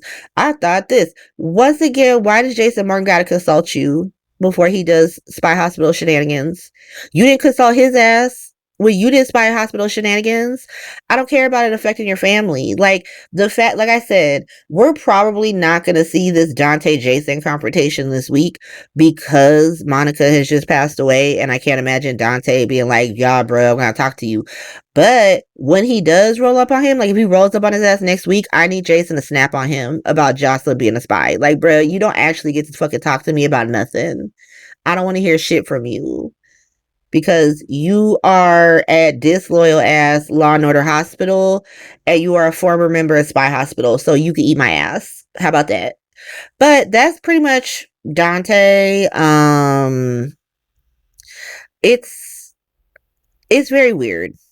Like I said, I understand on GP why he's like, I would never fuck with Britt. Never. And y'all already had him kind of fuck with her. You did. And so maybe you can give him some dialogue like, look, I was trying to give him a chance when I thought she changed, but she came back as a fucking asshole. And I know that she hasn't changed. Like, fuck her. And that's all I'm saying. So let's go over to Black Hospital real quick. So Trina catches up with Kai. We got some weird camera angles over at Black Hospital. Because, like, why are we shooting them through the shelves? Like, what the fuck? What kind of art house shit is this? Can you just show these people talking about whatever the fuck they're talking about? But he tells Trina that Drew essentially went full evil when he went to visit him and was asking him to do crime. And Trina's like, what? And he's like, yeah, it was very weird. I told his ass I'm not going to do that. Like, I reminded him that his fucking house is a crime scene and that I'm not going to do that. And then he just made me go get Willow. And Kai then says that he thinks that he might be a suspect because people know that he knows Drew. He got a key to his house, all the things. Trina's like, but y'all are besties. Like, that's what people think. They think that you worship him and that you think that he, you don't know that he's an ancient person. So why would they think that you're guilty? And he's like, well, I don't know, but I think I'm a suspect, so I gotta break up with you in Spy Hospital. And not Spy Hospital. I gotta break up with you in Black Hospital. Kai, what are you talking about? Y'all just got back together, and now he's like, I gotta leave you forever. Trina like shuts that shit down. She's like, bruh, no, this is us working it out. Like, this is the alibi now that you hanging out with me because we were working it out. Obviously, we are young. Young people have fights, and then they make up, and that's what we did. We made up, and so they seem like they're back on, which would be interesting. I mean, it's gonna be like, I was thinking about like the young couples we got, and so I think it would be cute to see Kai and Trina go on like a double date, do a little foursome with Gemma, with Gio and Emma. But then I think about Joss over with Dollar Tree Dex, that grown ass fucking man, and that's just weird. That shit's weird, because how you bring your 35-year-old boyfriend to our little like early 20-something get together? But whatever, that's not my problem. I'm not over at Spy Hospital. And so Kai and Trina are back on. They're like going through the events of the night. Like, okay, this happened, that happened. We got an interesting little tidbit about how Drew got a call from Scout. For me, that does not take her off the suspect list. That just makes her seem more guilty. Like, she was calling to see if her dad was home, and then when she heard the phone ring, she stopped calling, and then she shot his ass in the back. She said, I'm gonna hang out with my brothers and my grandmother, whether you like it or not. But it's got to be Scout or Willow. I need it to be Scout or Willow. But they're talking about that. And Kai remembers that he left the fucking softball bat that he had grabbed to look up on somebody when he thought they were selling the house. And they're like, oh shit, because he did not, his fingerprints are all over that. They already have the fingerprints, but because he's not a criminal, they don't know it's him yet. And so he might be fine. But eventually they will find out that Kai and Trina were in that fucking house, and they're going to get all these details. And also, just before we leave Black Hospital, why were they having this extremely personal conversation about breaking into a man's house, hearing him get shot, running out the house, leaving him to bleed to death, and her mom and the blackmail? Like, they're having all of these private conversations in the most public spot possible. To be honest, they're just at a Starbucks having this conversation. It's so fucking weird. Like, just, was Trina's apartment set not available today? Like, why are they at the coffee shop talking about this? But whatever, let's leave Black Hospital. Let's go over to Mob Hospital, because Mob Hospital today is at the epicenter of delusional hospital, because Willow has decided to darken the Quartermaine's door with her dark fucking aura on some I'm just here to bring Scout to see her grandma shit. Girl, we see you. We see you. And so Wiley had come downstairs to show off his back to school clothes to Tracy in Brooklyn, knock on the door. Wiley goes to answer it. It's Willow and Scout. And so of course he's very excited, because unlike Willow and Drew, who are literally the worst fucking parents you've ever seen in your life, Michael and the Qs and Mob Hospital don't actually trash Willow and Drew to these children, even though they should. At this point, they should let Wiley know that, like Drew, his mama ain't shit. But whatever. Wiley asks if Willow can take him and Scout to see Monica, because that's why Willow had brought Scout, because they have like a back to school tradition where they always go see Monica. And Tracy is immediately like, nah, bitch, be so fucking serious, ho. Brooklyn steps in like, I'll take you guys upstairs. I have to ask Monica something anyway. And she takes the kids, and Michael and Tracy start reading Willow for fills. Like, bitch, are you fucking serious? How fucking dare you use this little girl and my sick ass mother-in-law to get back in this fucking house, you raggedy fucking bitch. Michael is like, I got this. And then he starts calling her a raggedy fucking bitch and a terrible mother. At this point, Willow, because the only time she got bravery is when she's talking to the Qs, Mob Hospital, or her own mama. She never has this energy for Drew, right? She had it for a second at the fucking wedding, and then she went right back to caving. And so she's like, well, Drew told me that you shot him, and when everyone finds out, I'm going to have the kids and you're never going to see him again. Michael is like, you're a delusional ass bitch, and that's not going to happen. but keep dreaming. At that point, Brooklyn brings the kids back, and Wiley tries to be like, oh, Mom, can you drive me to school? And luckily, I have to give her like a, 0.25 of a percentage for this. Willow is essentially like, no, I wish we could, but your dad's gonna take you, but I'm gonna see you soon, and no one's gonna keep us apart. And then she just looks up at Michael like a fucking psychopath. Like, she's so crazy. Later on, we see Willow breaking in to the fucking house and she gets caught by Chase. This is gonna be a problem. This is gonna be a problem for her because Dante and Michael, if y'all remember, like a month ago, were trying to figure out how they can prove that Willow's been breaking into the house. Chase is now how they can prove it because he's an eyewitness to her ass breaking into this fucking house, avoiding security cameras. You're stupid, bitch. But she kind of deflects like, oh, I was looking for Scout's water bottle. There's no bottle in her hand. There's no water bottle in her hand. What water bottle? I didn't even see Scout with a water bottle when she showed up, to be honest. So what's Willow talking about? But Chase is such a dummy. He's just like, oh, that makes sense. And she asks about the judge, and Chase is like, yeah, I don't know nothing. I'm sorry. My bad. And so after everyone leaves, essentially, Tracy, like I said, Tracy will call Jason to come home. And so he comes home. He's like, so what's up? Tracy essentially tells him the Quartermaine portion of Mob Hospital the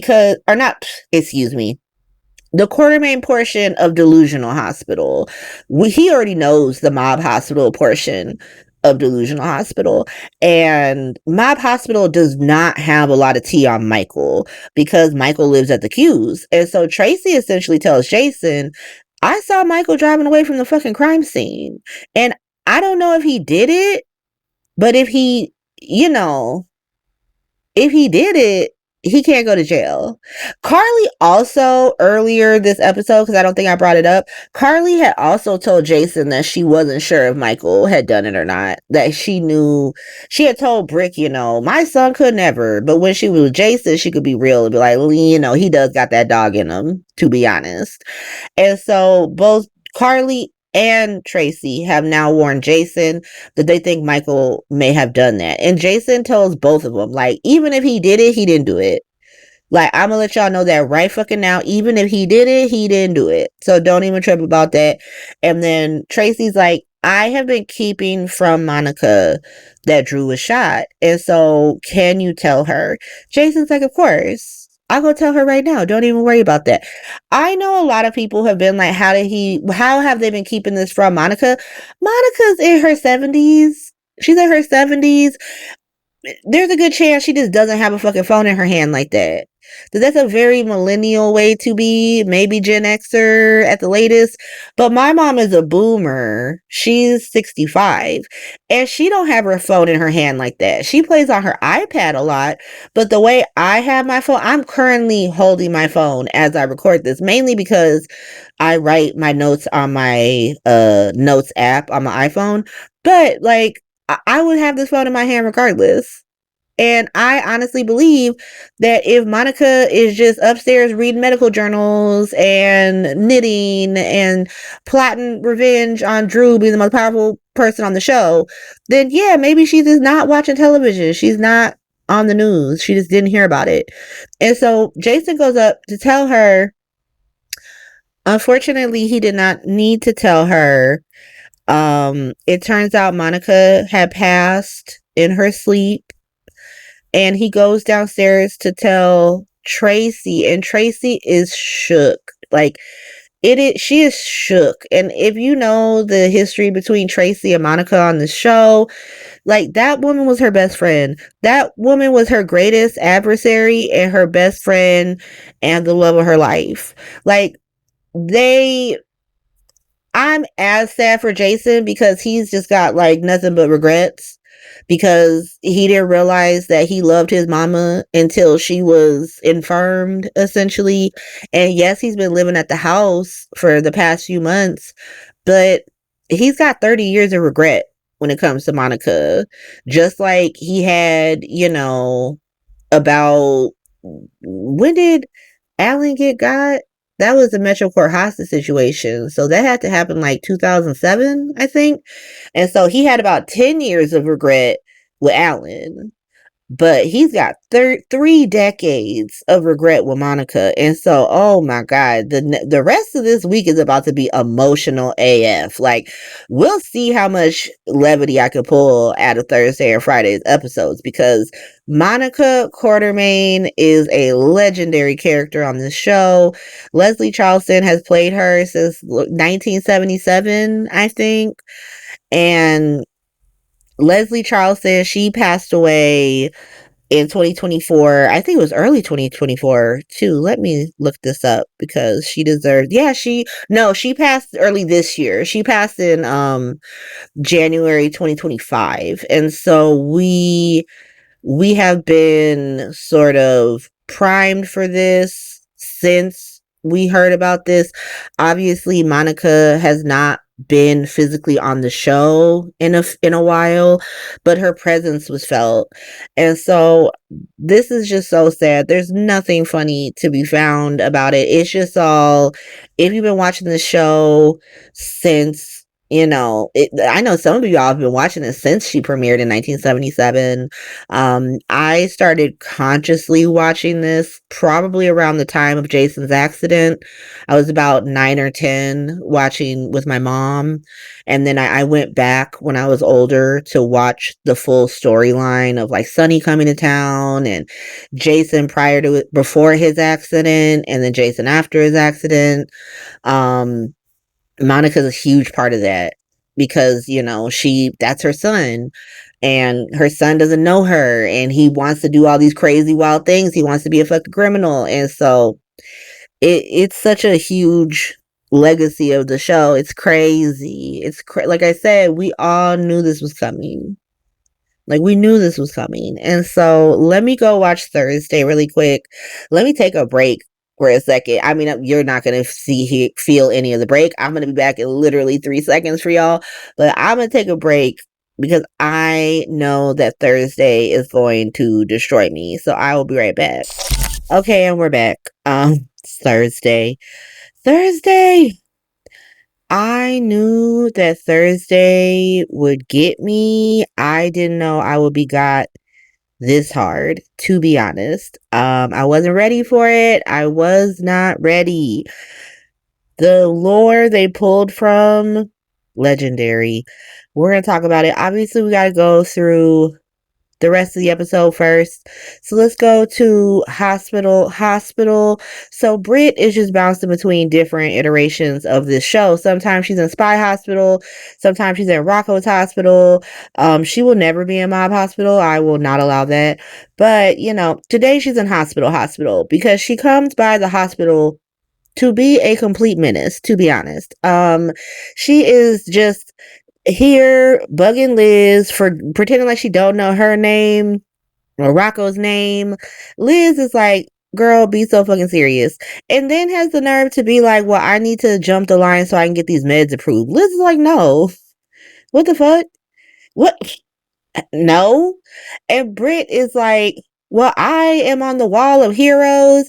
Liz is like, that's the wall of fallen heroes. That's for dead people. And you obviously not dead. And then she's like, well, can't friends and family jump the line? Liz is like, you are neither of those things to me. What are you talking about? Like, Liz has never fucked with Britt, and she didn't buy her redemption. And so this is the correct energy for Liz. Liz is like, look, you call who you want to call. I'm head nurse, by the way, so call who you need to call. But they're going to tell you the same shit I'm telling you. Go sit and wait for your name to be called. And so she goes to sit. Lucas comes over, and Liz is like, you got to go deal with Britt. Lucas tries to protest. Liz is like, no, you got to go do it. You a doctor. You made an oath. He goes over like, if you don't want me to be your doctor, you just put your name back on the list. Liz is like, there's 9 people ahead of her. To be honest, like, be so fucking serious, Lucas. So Lucas takes her in the exam room, and he is like, listen, bitch, I'm not prescribing you shit. until I give you a full examination. Britt's like, I have Huntington's. It's well documented. He's like, I don't give a shit. Like, you are a bitch who fakes her own death. So I'm supposed to take your word for it? I don't. And so he gives her an examination. And he's like, girl, I'm going to be so real with you. It doesn't seem like you have Huntington's. Like, nothing about you seems like you got Huntington's, just to keep it cute. She's like, I was on some experimental miracle cure, but they're going to come back. It's going to come back. And so Lucas is like, okay, I can give you these meds, but also, you know that shit's expensive as fuck, right? And since you just back from the dead asshole, I assume you don't have medical insurance, so good luck with that. Here's the thing, right? He did kind of gag her ass with that. And Estella is like, may or may not be going to prison for doing casual insurance fraud because the American healthcare system is so fucked up. And so I'm just here to say that, like, the American healthcare system doesn't become cute when it's oppressing and bankrupting people we don't like. That's all I'm going to say, Lucas. But Britt is like, oh shit, I need a job. Girl, you need a social security number. You need some, or is she even American? Didn't Lisa have her ass in Europe? So you need some, like, I don't know. I don't know how she even allowed to stay in this country. I don't know how she got in the country. Because, like, did you have a passport? Because you took a commercial flight back with Jason, to be honest. So how you even get here? How you get here? How you still using the Evil Sandals Resort phone plan?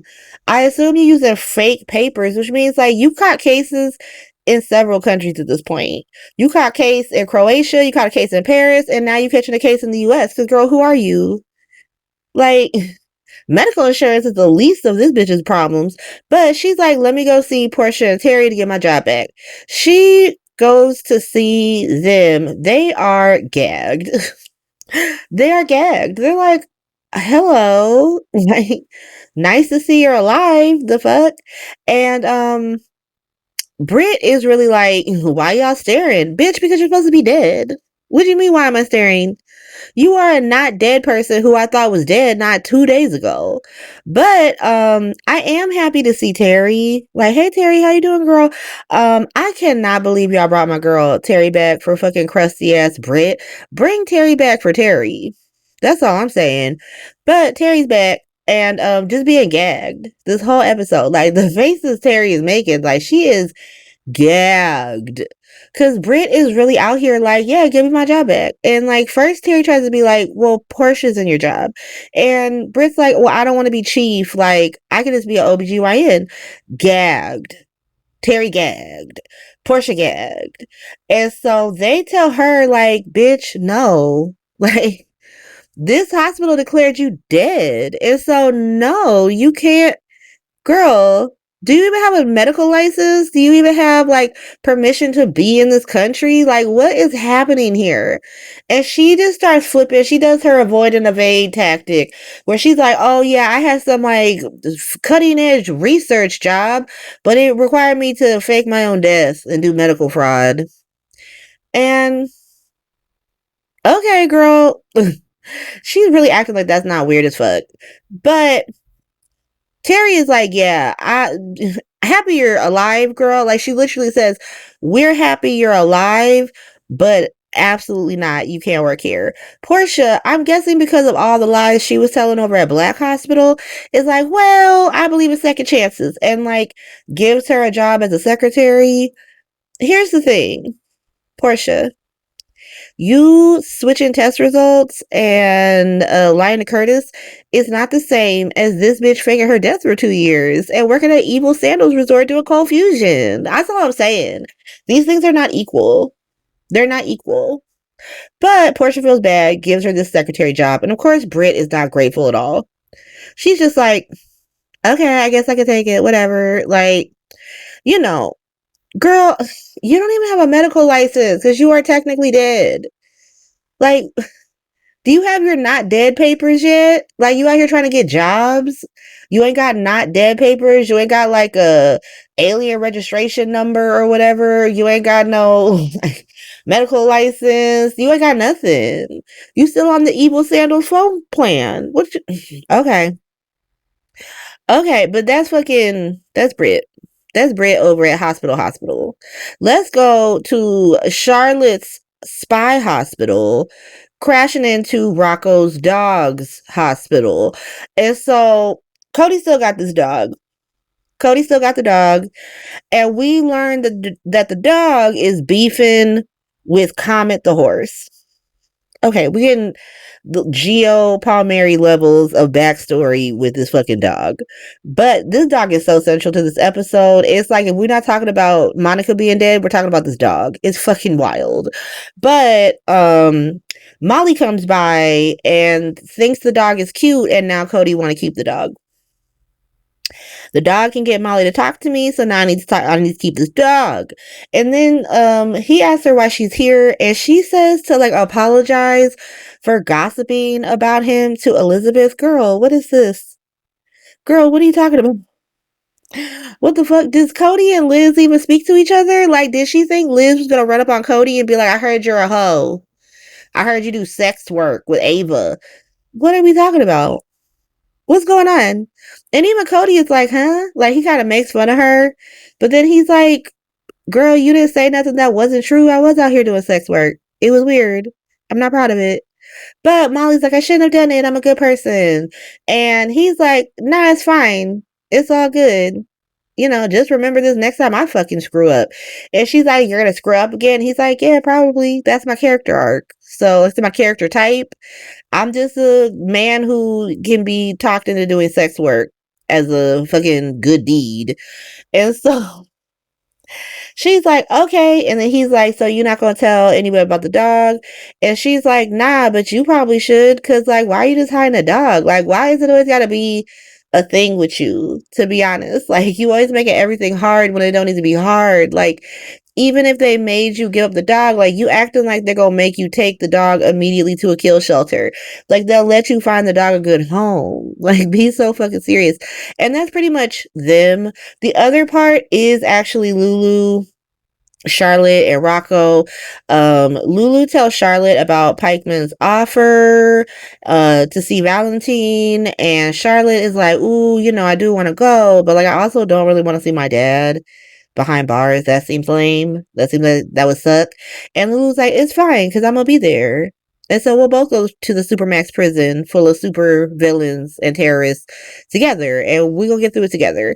And Rocco comes in, and he's, you know, super sad about the dog. And she's like, we're gonna find the dog. Everything's gonna work out. And it's just like a 10 out of 10 parenting moment for Lulu. Like, this was all that this section was. And I'm not saying this to say that this was bad in any way.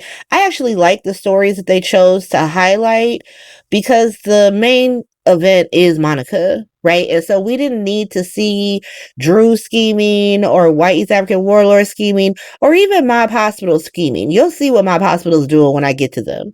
But Lulu is like, yeah, we're gonna find the dog, we're gonna see your dad, everything's gonna be great. And it ends with like her kids hugging her, them having a beautiful moment. And so that was Charlotte Spy Hospital meets Rocco's Dog's Hospital. So let's go over to Mob Hospital. So at Mob Hospital, we're not really mobbing. We're having family day. We're having a barbecue. Everybody who is not accused of shooting Drew is invited to the barbecue. I think Christina got cut off because I think she was about to say that Michael's not going to come. But it does just look like Sonny invited his accused children to this barbecue. Like, we can't talk about Drew being shot in the back today. So, but I think Donna said that Michael is supposed to come, but we don't see Michael. But it starts with Gio, because remember 2 days ago, I think it was Tuesday, Gio had said that he was going to go to Sonny and not Tracy to ask for a reward for this dog. He wants $10,000 for this fucking dog. Are you fucking serious? What about $500? Come on, Gio, $10,000? Bitch, I'll go buy a dog and pretend this dog is your dog. Because I'm pretty sure a purebred beagle only gonna cost me like $3,000. And so that's still a $7,000 profit. Why are you putting so much money on this dog? This is what I mean when I say the dog is so fucking important. The dog is so important. There's a dead judge and a shot congressperson in this town, and everybody's like, fuck those two people. What about this dog? Okay.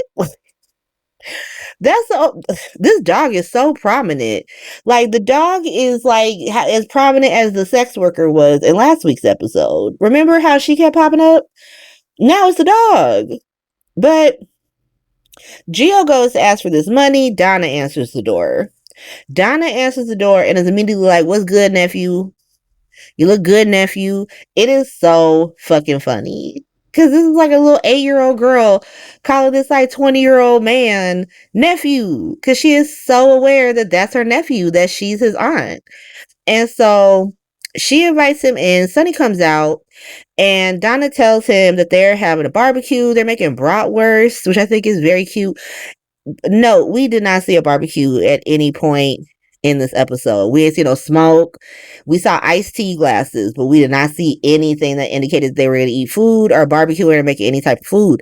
But Donna says that they're having a barbecue.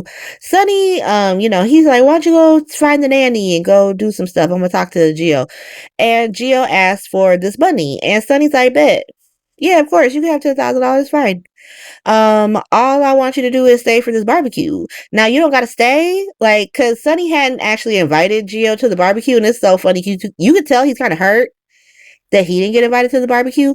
But Sonny is like, "I wasn't trying to pressure you, and in the hierarchy of Mob Hospital, obviously I'm gonna invite Dante, cause like I mean, it's Dante. Sonny loved Dante. Like, if Gio think that Sonny gonna choose him over Dante, Gio might get his feelings hurt there. Like, let's be so fucking for real, Gio. Like, Sonny loves him some Dante. And so if it's between having Dante at the barbecue and having Gio at the barbecue, he's gonna choose Dante 9 out of 10 times, 9.5 out of 10 times probably. Like, he's worked so hard on his Dante relationship. I'm sorry, Gio. You cannot come in between Sonny and Dante. Like, be so fucking serious. But he's like, "You can stay, because like we're family. And so we need to be in each other's presence. Like, I get that you upset. You have feelings about Dante. I'm not asking you to talk to that man. I'm not asking you to work anything out with his ass. I'm not asking you to do anything like that. What I'm asking you to do is be in the same vicinity as him and just be a family, because he is around other family members. Like, you don't gotta talk to him. You can talk to me. You can talk to Christina. You can talk to Donna. But like, you need to be in this family, because that's what a family does. Like, we're together, so we need to be together." So Gio's like, "Okay." Christina and Dante show up. Dante is immediately like, "Okay," just like super fucking awkward, because he don't know what to say. Like, anytime he opens his mouth, his son looks like he want to strangle him. And Christina's like, "Hey, how you doing? How you doing? Welcome. You coming to the barbecue? How you doing?" And like, Gio talks about like, "Oh, the dog is missing." Christina's like, "Oh, I'm so sorry about that dog." Dante's like, "Yes, the dog. I remember, because Rocco's dog." And so like, yeah, we all looking for the dog. The citywide manhunt on the dog. And so Sonny comes out with Donna, and Donna is immediately like, "So you got to stay for the barbecue.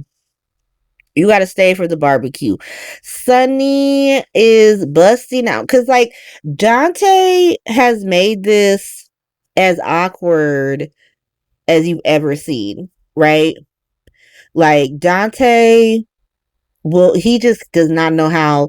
He's like a person who's like, "I don't know how to hold my hands in this photo.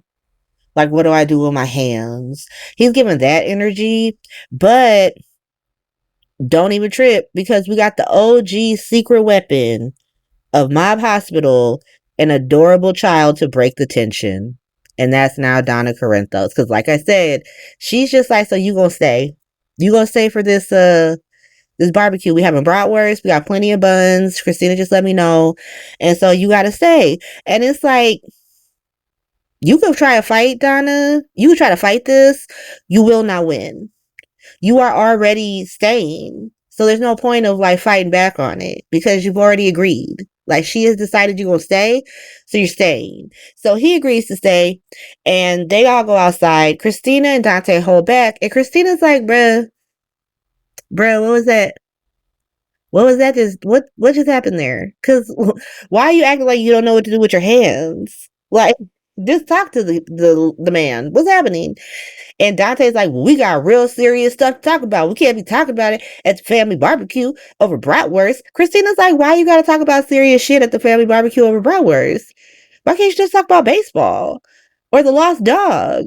Or how cute Donna is? Like, just be normal. Stop trying to figure out what to do with your fucking hands. Stop.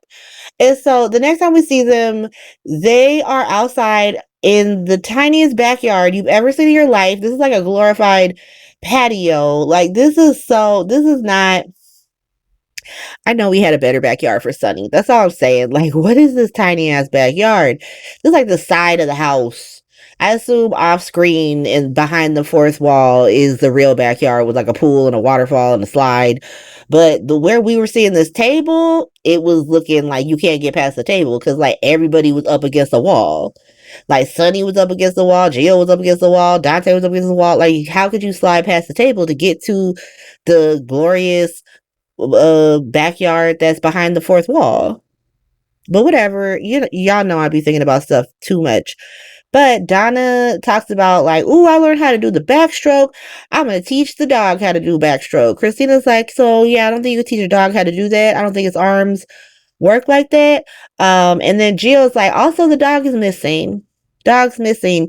This is where we learn that we got Charlotte, Rocco, all of Law and Order Hospital, and all of Mob Hospital, and parts of Spy Hospital, because Emma and Gio are looking for the dog, and that probably makes Anna involved. So we got Mob Hospital, Law and Order Hospital, and Spy Hospital all looking for this dog. This dog is so central. This dog is so central to bringing so many people together. It's actually crazy to me. But that's Mob Hospital. That's Mob Hospital coming together over a dog and some off-screen bratwurst.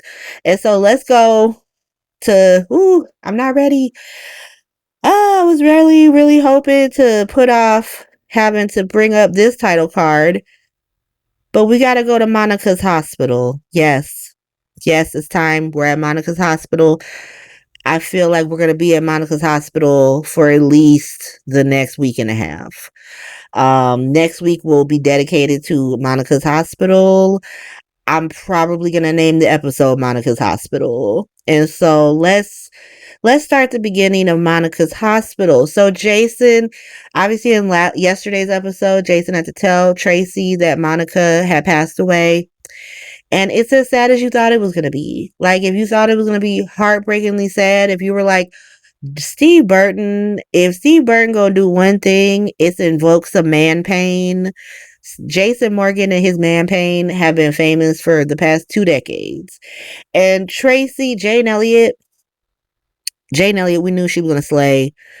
And so Tracy is really having a hard time coming to terms with this. She's just like, no. Like, she was fine. She saw the kids. Like, there's something, it's gotta be something wrong. And Jason's like, there's nothing wrong. Like, I was there. I sat with her. She was cold. Like, she's gone. And they call the sheriffs to report Monica's death. And then Jason and Tracy just hold each other. And it's really beautiful. It's really beautiful because with Ned, they are the last of the OG Quartermaines left. Like, from that 90s era, like that's more than 30 years ago now that Steve Burton has been on General Hospital. And Tracy came on in like the late 70s. And so the Quartermaines are such a foundational family. Like, this is not some throwaway family. Like, Tracy is a second generation Quartermaine. Edward and Lila are the first generation. Then Tracy and Alan, then their kids, then their kids, then their kids. Like, Wiley is 5th generation Quartermaine. That's how deep this legacy runs in Port Charles. That Wiley is the 5th generation of this family. And so we do get a bit of levity where Jason and Tracy worry about Yuri, Monica's younger Russian boyfriend that she shares with Terry. They're like, ooh, Yuri gonna take this so hard. He is not gonna be okay. But the paramedics and the sheriff show up to confirm the death. I know I have a few international listeners. I definitely have some in Canada and some in like further places, which is super dope. If you were confused about why the PCPD didn't show up, in America, like police forces focus on like towns and cities, where the sheriff deals with counties, which is made up of multiple towns or cities. And so it's usually the sheriffs who you call. Like, you call the cops for like crime, and you call the sheriffs for like, you know, stuff that you need. Like, sheriffs tend to run like county jails and stuff. And so there's a city jail, but if you're going to be in jail for a while, you probably get sent to a county jail. And so it's just a little different. Like, you probably have some version of that in your country. It's just not referred to as a county. And you might not have a different set of law enforcement attached to it. But that's the thing. It's like, think of it like city or town, county, state, country. And so America is very weird. But the sheriff's come, he's very nice, you know. She had a DNR, so there's not a lot of confusion. They were like, you know, we were expecting it. And then Jason and Tracy just reminisce about Monica, and we get some great flashbacks of, you know, Tracy and Monica fighting, and Jason telling her that he don't fucking care about this family. He's doing Mob Hospital. And, you know, Jason says, you know, I didn't really care about the shit I couldn't remember, right? Because what's the point of being upset about some shit you can't remember? And Tracy's like, so has that changed? And he's like, yeah, I fucking hate that I don't remember her as my mom growing up as a kid. That, like, my memory starts in 1996, and so I can't remember her as my actual mother. And Tracy's like, what you want to know? What you want to know? Because even though Tracy and Monica have famously beefed throughout most of the show, when she came back, not even just for this run, the one before, when she was living in the house, even though they were still bickering at each other, you did see the beginning of their relationship starting to form. Like, ooh, we are the old guard, we're the ones who are left. And now Tracy's the only old guard left, right? Because like I said, Jason and Ned are third generation. And so she's like, Monica and me had tea every night since I've been back this last time. And she talks about you all the time. And Tracy gives the OG, like, if you know, you know. Like, my mom told me this story when I was a kid, because I, you know, when I was watching Jason Morgan, the birth of Jason Morgan, I was all like, why does Monica leave this man alone? Like, he don't want to fuck with her. And my mom was like, because that's her son. And she told, like, verbatim, word for fucking word, the story that Tracy gives Jason, which is how that's, you know, he's Susan Moore's son. And Monica was fucking pissed, and she wouldn't let his ass in the house. She was like, I don't want my son's bastard son, I don't want my husband's bastard son in my fucking house. Fuck that. You keep that baby over there. And then Jason got sick, and she went to take care of him. And she was like, this is my son. This is my son. And not only that, and not to make a joke of everything, because this is still like, this is what I mean about legendary soap characters. What a boss bitch move.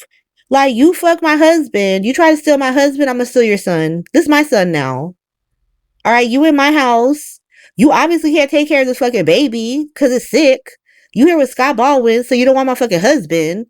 So me and my husband gonna take this baby, and you and Scott Baldwin can fucking bounce. You go con someplace else. And like, what a bad bitch. Bad bitches do bad things, Susan Moore. And so it is so great that they dug so deep into the lore to pull that story out that so many people have heard, not from watching it, because some of us are too young for that. Like, that happened in what, 1980, I think? I was not born until 1987, so I definitely did not see it live.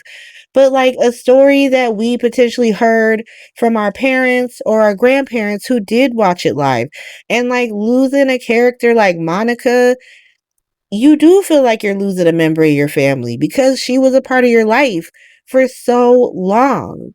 Like, I remember her as a child. Like, she's right there with the people in my real life who I remember. And so, pour one out for, Monica Quartermaine, Leslie Charleston, a whole legend. Ooh, I have to take another little break. Like I said, you will not experience the break. You will get to just hear me rant on in about 3 seconds. But let me go collect myself, because this is, like I said, this is very emotional. And if you're getting emotional over Monica's death, I feel you. I feel you. Like, I am too. This show, like I said, I know I make a lot of jokes on Port Misery. This show means so much. This is my favorite show. This is my favorite show. And people side-eye me about it. They're like, what do you mean this shitty soap opera that's been on for 63 years is your favorite fucking show? What are you talking about? And I'm like, you don't get it. You don't get it. You don't get what it's like to watch a show every day for the part of your life that you remember. Like, I cannot remember a part of my life where I wasn't watching this show. Like, most people have shows that come and go, and maybe you remember the show they're talking about. Everybody knows what I'm talking about. Maybe they don't know the individual characters. They only know the famous ones. Maybe they don't know the ongoing storylines. But when I say General Hospital, people have heard of this show. They know what show I'm talking about. They're shocked that I'm saying it, but they know exactly what show I'm talking about. This is an institution in this country, in Canada, I think, and in a bunch of other countries that watch it. There are people who watch this show around the world. And so let me go watch Friday. This is already a long enough episode. We knew it was going to be. Monica deserves, ranting and tears and all the things. So I will be right back. See you in a sec. Okay, and we're back. I had to recuperate from Thursday's episode just to be heartbroken again in Friday's episode. Oh, Monica's dead. Monica's dead. Why? Tell me why. I feel like I lost my grandma. It's crazy. But we can't start with Monica's hospital. Y'all know that. Monica's hospital goes straight at the end because it's worth it. And so we got to start at Law and Order Hospital. Now I almost shoved this into Spy Hospital, and eventually I assume it will be in Spy Hospital. But for right now, it's in Law and Order Hospital. So let's get into it. So Laura stops by Anna's office to be like, hey girl, what's up? Because I thought Mac was doing the dead judge case, but now they tell me you doing the dead judge case. So who's doing the dead judge case? And who do I talk to about this dead judge? Because obviously we got a dead judge at Sunny's Pier. It doesn't look cute. What's going on with that? And Anna's like, Bet, Dante's here. Laura's like, hi Dante, how you doing? What's going on? And Anna and Dante tell Laura that it looks like they don't know, right? They do not know. But it looks like Drew killed that judge. And here's why. Because, Chase was doing all the heavy lifting of Mob Hospital, trying to make it make sense. And even Laura is like, I don't know. Like, isn't there a chance that he just had the wire transfer because he know about that shit? And Anna's like, that could be. The horny DA went and talked to his ass on Monday. But I want to talk to him because I am Anna Duvain, and I'm going to learn something when he's busy lying to me. And so Laura's like, Bet, I need you to figure that out, because what the fuck? Like, we cannot have Congress people killing judges in this town. That's actually fucking wild. And so she leaves. Anna and Dante go to GH. They want to go run up on Drew. And so they're over there to do that. A car accident victim comes in. So this is the most random car accident I've ever fucking seen in my life. Because, like, we didn't lead up to it. Lulu didn't even see the car accident. It's just a car accident that manifested itself in Port Charles. So we have to assume that crazy Nathan, who either got Peter or Faison's brain, is just slamming into light poles for attention, for shits and giggles. And I love how he's driving like a fucking Ford F-150. Like, it's such a Nathan-ass car to be driving. Like, what is Nathan? Are they gonna do some shit where we find out that Nathan has had amnesia and he's been in Beecher's Corners this entire time being a farmer? What's going on with Nathan? Oh, and then we find out, no, he hasn't. He's actually been the evil mastermind of the DBX. I don't know what's going on. I'm going to let it happen organically. But there's a car accident manifests in Port Charles. Lulu sees it. She calls the ambulance. The cops show up. Chase shows up. I love how in Port Charles, a whole ass detective who is supposed to be investigating murders, and there is a dead judge and a shot up congressman, and he is doing roadside accidents. He's taking notes for accidents. So it could be him. So we could definitely have somebody who doesn't know Nathan be on the side. An extra wouldn't know Nathan either. Or are we going to say, like, oh no, this random PCPD officer has worked on the force for 20 years. He would definitely know Nathan. It's got to be Chase. Make it make sense. Make it make sense. Like, okay, Detective Chase, yeah, take my statement. But it doesn't even matter because neither Lulu nor Chase sees Nathan. So who gives a shit? I would worry that the ambulance people would know it's Nathan, because I assume that some of them probably worked in 2018 when he was still alive. So I don't know. Like, it's just weird. It's weird that Chase showed up. I know that we only got 2 cops in town and he's one of them, but it's weird. Anyway, so they take oh boy to the hospital. Lucas is the doctor on call. It's Nathan. Like, you know. And then they were like, ooh, gagged. Like, people were gagged. Right? I was not gagged. I don't think the audience was gagged because they literally told us on Instagram that Nathan was coming back on Friday, so people were primed for this. Like, you wouldn't allow us to be gagged. You say you don't need to be gagged. We just gonna tell you that Nathan coming on Friday. Don't even trip. So people on the show were gagged. Like, Lucas gagged, Dante gagged, Anna gagged, but me, the audience, not so much. No, because I knew he was coming. And, they had it in the spoilers that it was some accident, and we all assumed that was Nathan. Because, like, if it was a character that was already on the canvas, they would say this character gets into an accident and Lulu finds them, right? But whatever, Nathan's back. And to be honest, just to like this is the second of Liesl's children to come back from the dead just this week. We gotta call her ass in. Like, we the audience know that Liesl didn't have nothing to do with that because her kids decided that she didn't need to be a part of the shenanigans. But if I'm Anna Duvain and not one but both of your fucking dead children came back from the dead, I'm calling your ass down to the PCPD immediately. If Pikeman want to call you to the WSB, he's well within his fucking rights to do that, girl, because what the fuck? How are both of your dead children alive back in Port Charles the same fucking week? What's going on, girl? We gotta talk. We got to talk. Like, because this is crazy. But that is Law and Order Hospital. Liesl is not even in on this because she don't know that Nathan's alive. And does she go this hard? This is what I'm going to say. This is the cap I'm going to give Britt Westport. This is the only cap I could give her. If Nathan's evil, he seems like he's going to come way more correct than Britt, because Britt was like, let me say the most asshole thing possible. But if Nathan is like, well, I just decided to get away from it all because I decided fuck my fucking family and fuck my job and fuck you, and she's still fucking with his ass, then Britt's right about her. You better have the same fucking energy for Nathan if he comes out like, I just didn't want to see you, watch me, be with Maxie and raise these kids. Okay, what the fuck?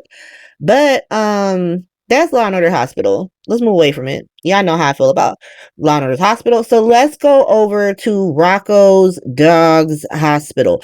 I feel like we're at the end of Rocco's Dogs Hospital. It's going to go back to be a Rocco's Hospital. The dog took over the hospital this week. It was really his hospital, or her hospital. Outback's the girl. And so the name Outback, because like I always think of Outback like either I think of a Subaru Outback because I'm from California and a lot of surfers use Subaru Outbacks because I guess like a decently priced car that you can put surfboards on. So you just see a lot of Subaru Outbacks in California. Or I think of Outback the restaurant. like blooming onions. That shit. I don't know if you don't have Outback in your country. It's like a fake Australian themed steakhouse, like a reasonably priced steakhouse. That pretends like it's Australian. It's not. It's not, but if you go there, it'll have weird things like shrimp on a Barbie, which I assume irritates the fuck out of Australians. And so, those are the things that I think when I think Outback. And I always go masculine with that because, like, it's always some surfer dude who owns a Subaru Outback. And then the commercial for Outback back in the day when I was a kid was like some Crocodile Dundee ass man. And so that's just what I invoke, but I do know that Outback is a female dog. And so this is Rocco's Dogs Hospital. That's my long-winded way of saying this is Rocco's Dogs Hospital, but it's going to go back to being Rocco's Hospital probably next week. But Cody still has this fucking dog. Sir, Cody is like trauma bonded with his fucking dog, and it's actually wild. He's just like, this is my dog now. And like Molly, I guess it's like the same night. Like we haven't really jumped time a lot this week. And so it's the same night that Molly had come to like apologize for gossiping about his ass, which is still weird as fuck. Like, girl, if you want to talk shit about him, talk shit about him. He tried to do sex work and say, well, you made him do it. So fuck his ass. But she had seen the dog in yesterday's episode. And so she comes back like, I found the dog's owners. Isn't that so great? And Cody's like, no, because obviously they hate this dog. Obviously they were abusing this dog. Because why is this dog just able to run to a mansion? Like, bruh, it's a dog. Like, Molly literally says this. Like, it's a fucking dog. That's why I ran away. Because it's a dog, and dogs be doing shit like that. What are you talking about? Like, bruh, I guess that you like this dog, but, like, it's the dog belonged to somebody. And he's like, the dog don't have a chip. The dog don't have a collar. Like, obviously, this dog is not loved. And Molly's like, the dog is healthy, and it's fed. And so, obviously, it is loved. Like, there's no injuries on the dog. It's, like, a well taken care of dog. Like, be so fucking serious. It's a purebred dog. You get your hands on this dog. And remember, Emma just happened upon this $3,000 fucking dog, right? Like, she just happened upon it. She didn't find a mutt. She didn't find she found a purebred beagle.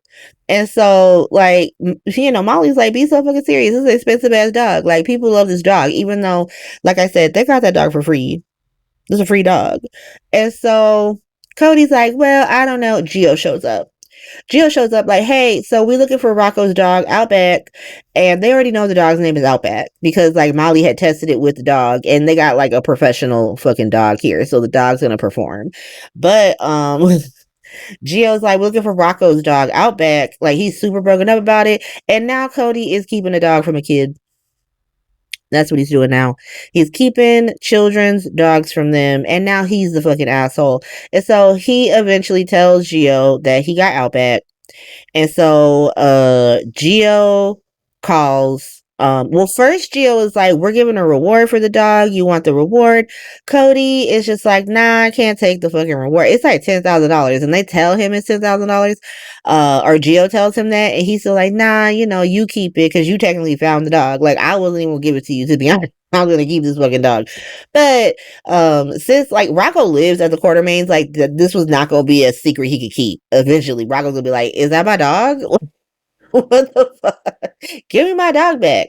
And so he was just like, you found the dog, so you should take the money and donate it to an animal shelter, which is actually nice. Yeah, if Sonny's down to just blow $10,000 on a fucking lost dog, might as well do something with that money.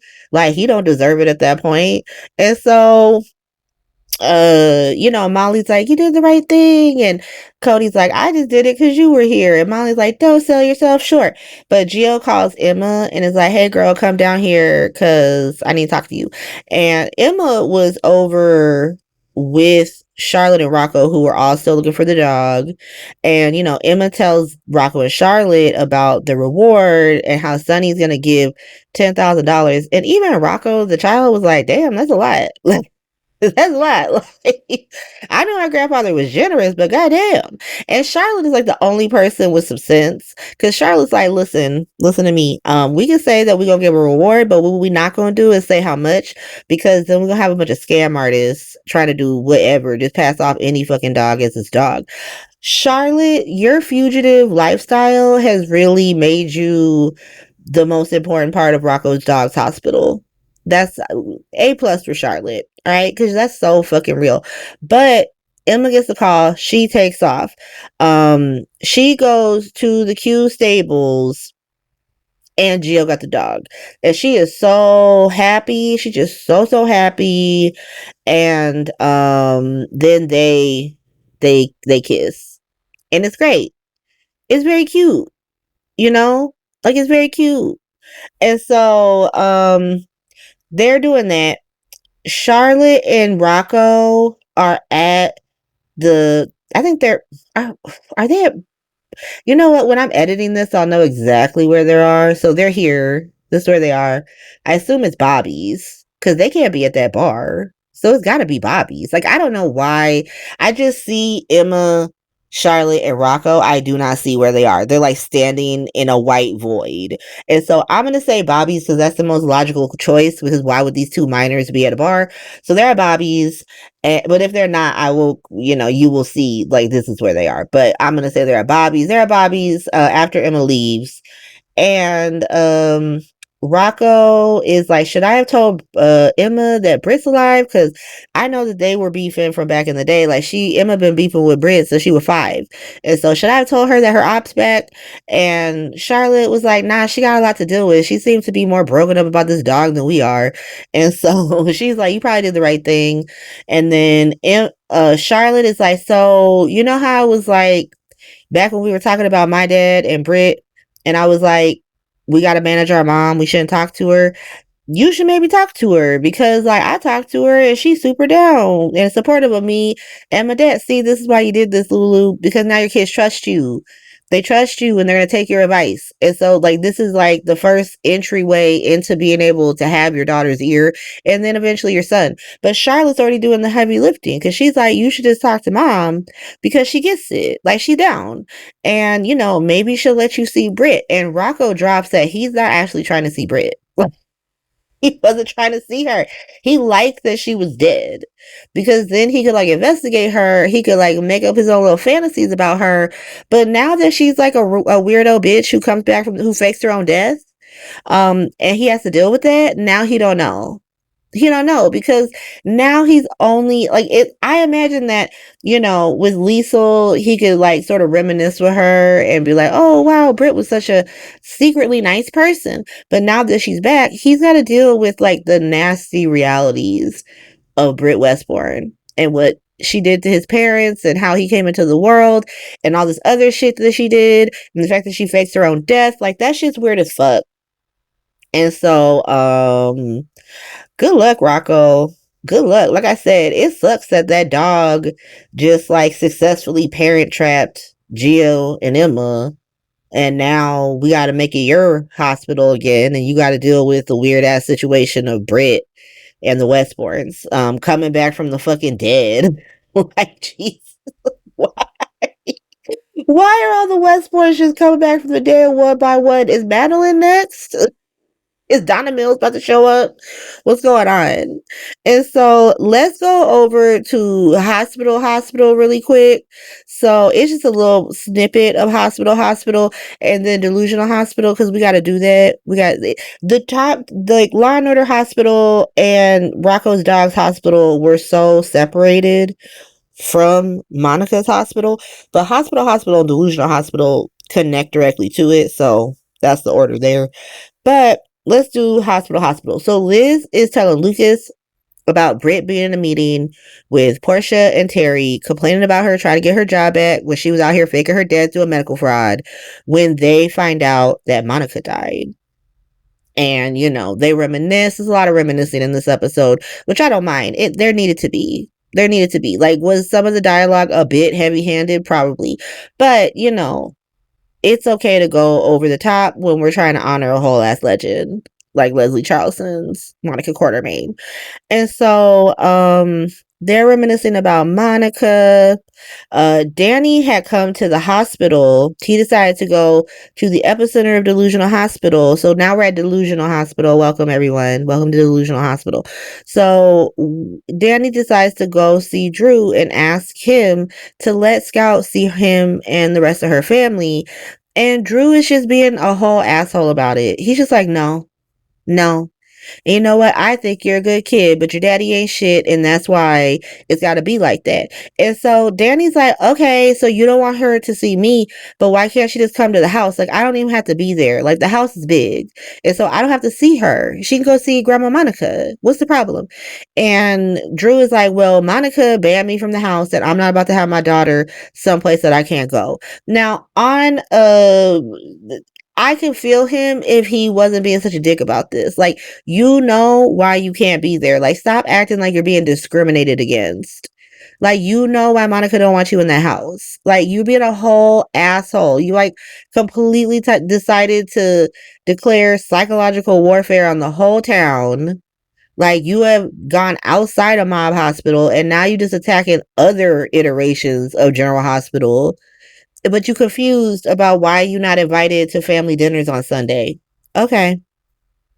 Danny is like, so my mom wanted me and Rocco and Scout to stay together, and she would hate this.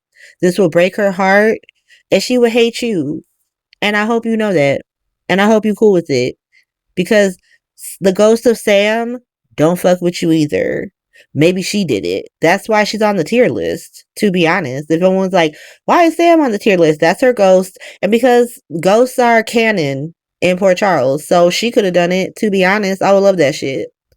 But that's Danny leaves and he accidentally overhears Liz telling Jake on the phone that Monica died. And so he's like, let me go support my dad. Then Liz goes to tell Drew that Monica died. And I'm not really sure what to read of Drew's expression. I'm very interested in what Drew has to say next week because obviously he had a very contentious relationship with Monica, especially in the end, and they never reconciled. And so, and obviously, because Cameron Matheson and the character of Drew have not been on the show nearly as long as Jason. Like, obviously, we got flashbacks yesterday of Jason as a baby on the show. And so, obviously, it's not going to be as deep as, like, the Jason stuff. But I am interested, like, the regrets that Jason has. I mean, at least he was able to be with Monica in those last few months. Like, yes, it was only a few months, but, like everyone said, that shit meant the world to her. That, like, in the end, you were here, you were in this house, you lived with her, you came home. Like, it does not matter that it was in the end. Like, all she ever wanted was for you to come home, and you came home. And that's beautiful.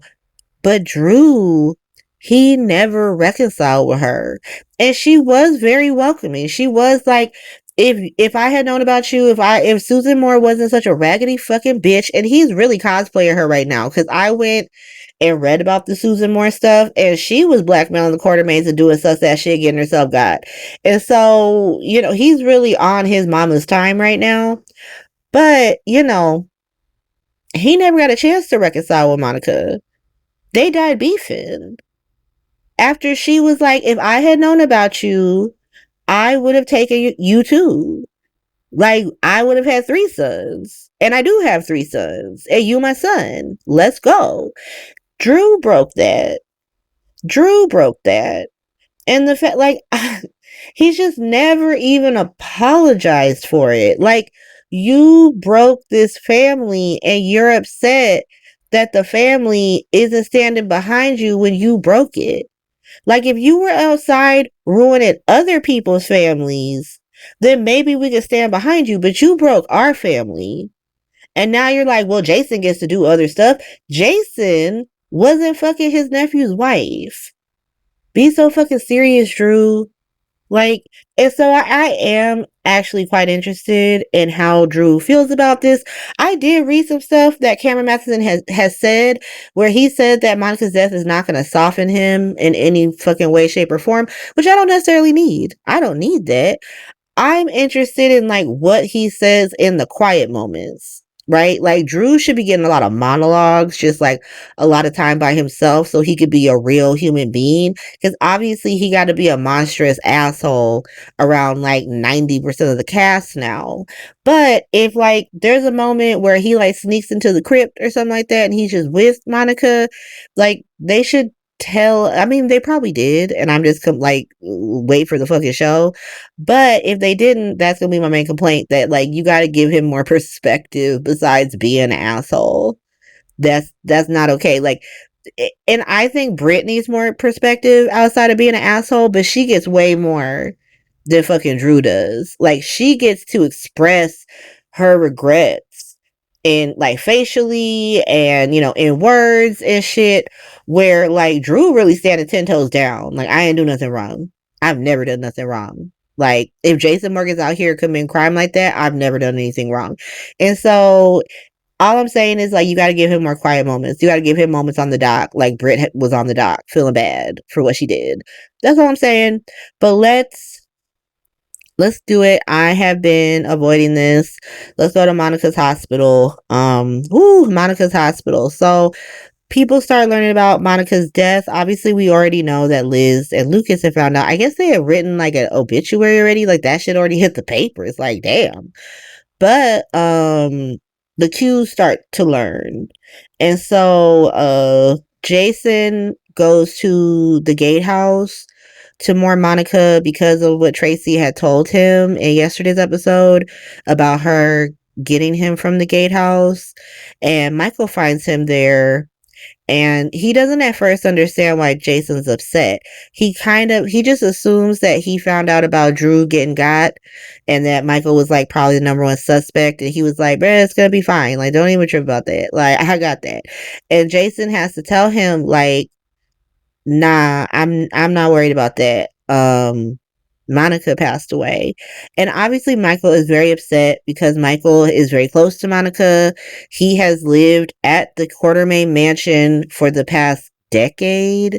Like, this is not a recent move for Michael. Like, Michael broke up with Carson after AJ got gone and moved into the Quartermaines. He changed his last name to Quartermaine. He eventually, when he reconciled with Carson, he changed his name back to Corinthos, but he still lived with the Quartermaines, and he was still, obviously, as we know, heavily involved with EOQ and the legitimate side of Mob Hospital. Like, I mean, he don't even really deal with Mob Hospital. He's just in Mob Hospital because his daddy is the center of Mob Hospital. So Michael is just automatically in Mob Hospital, but he's always been a Quartermaine.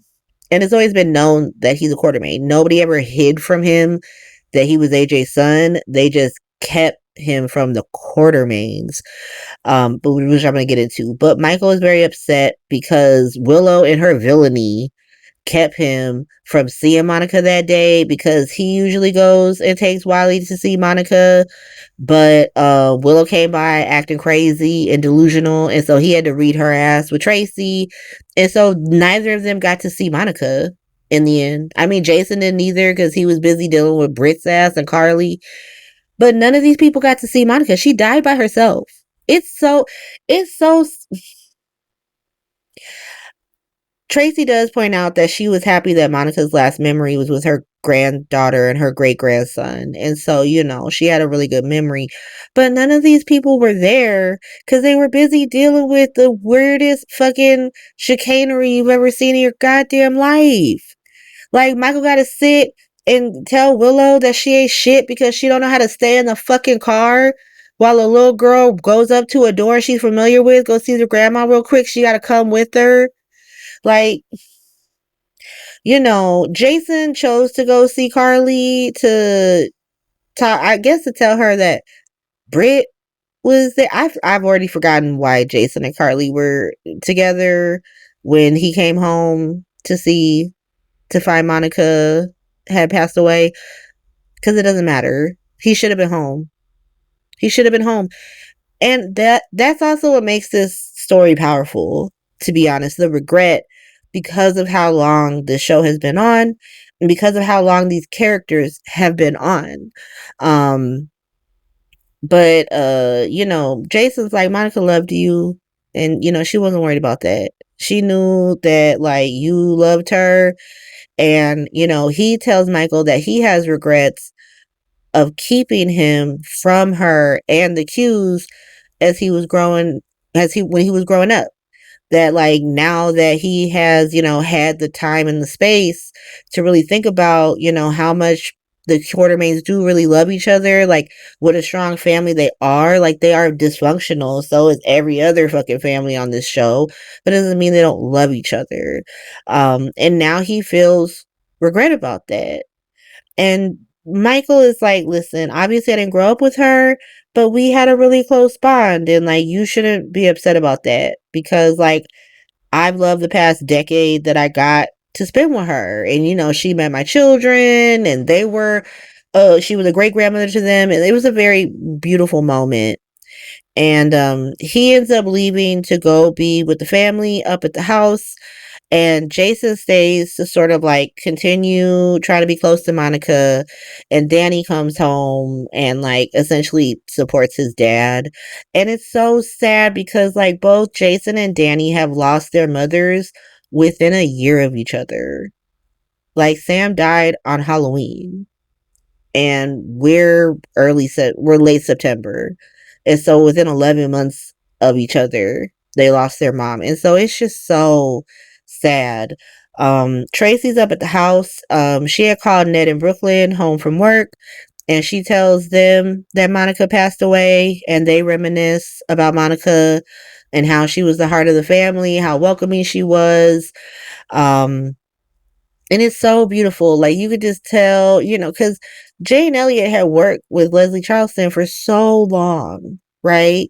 And I've always heard, and we hear this from other people, like Laura Wright with Maura West and Cynthia Watros. Like those ladies love each other. They're besties because they get to play these adversarial characters with each other.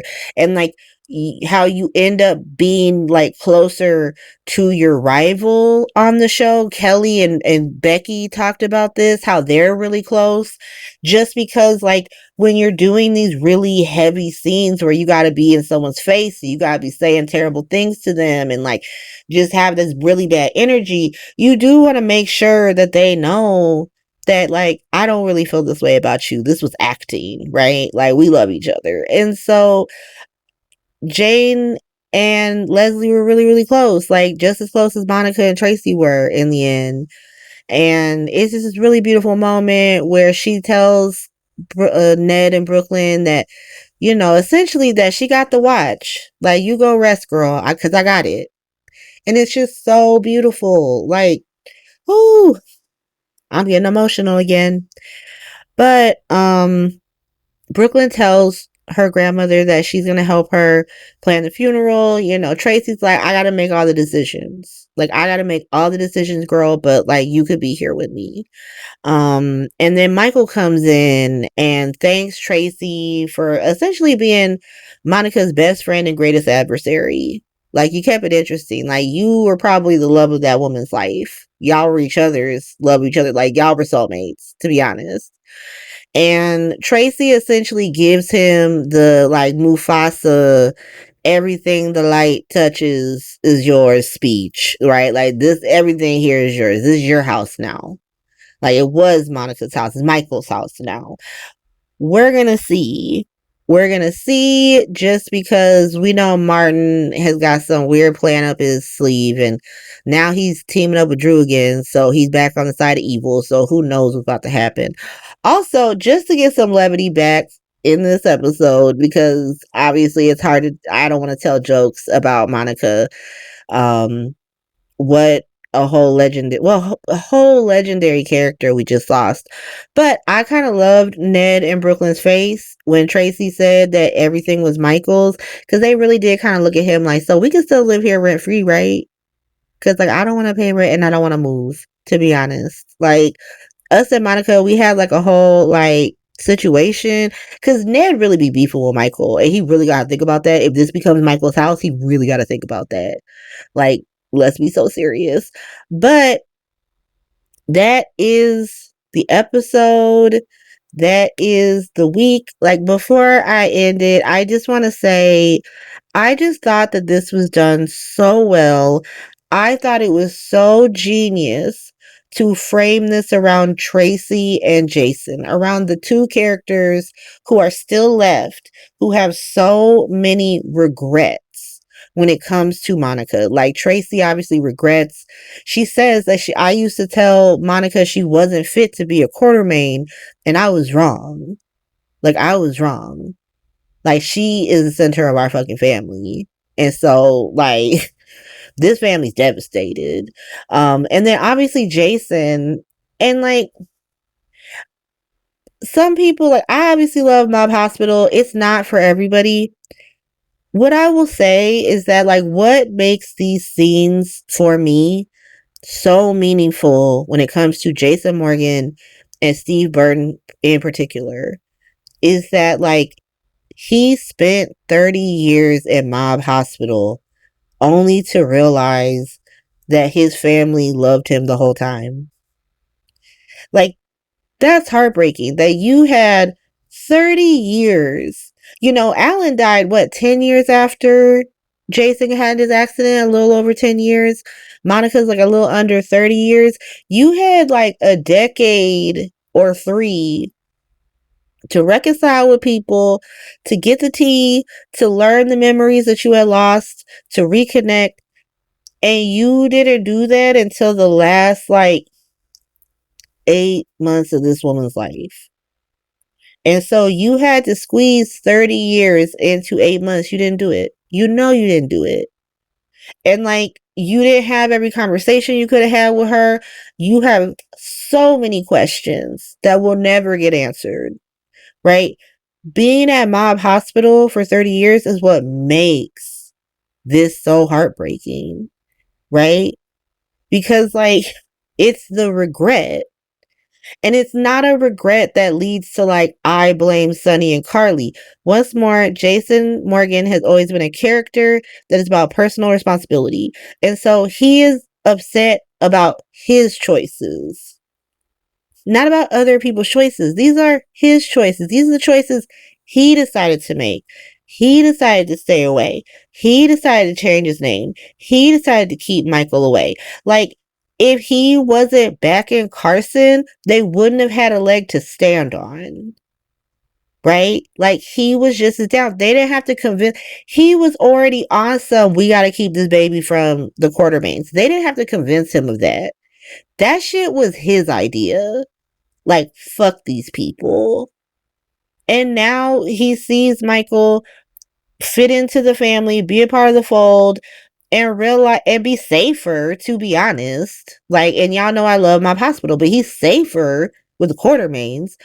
And he's realizing, I didn't make the right choice.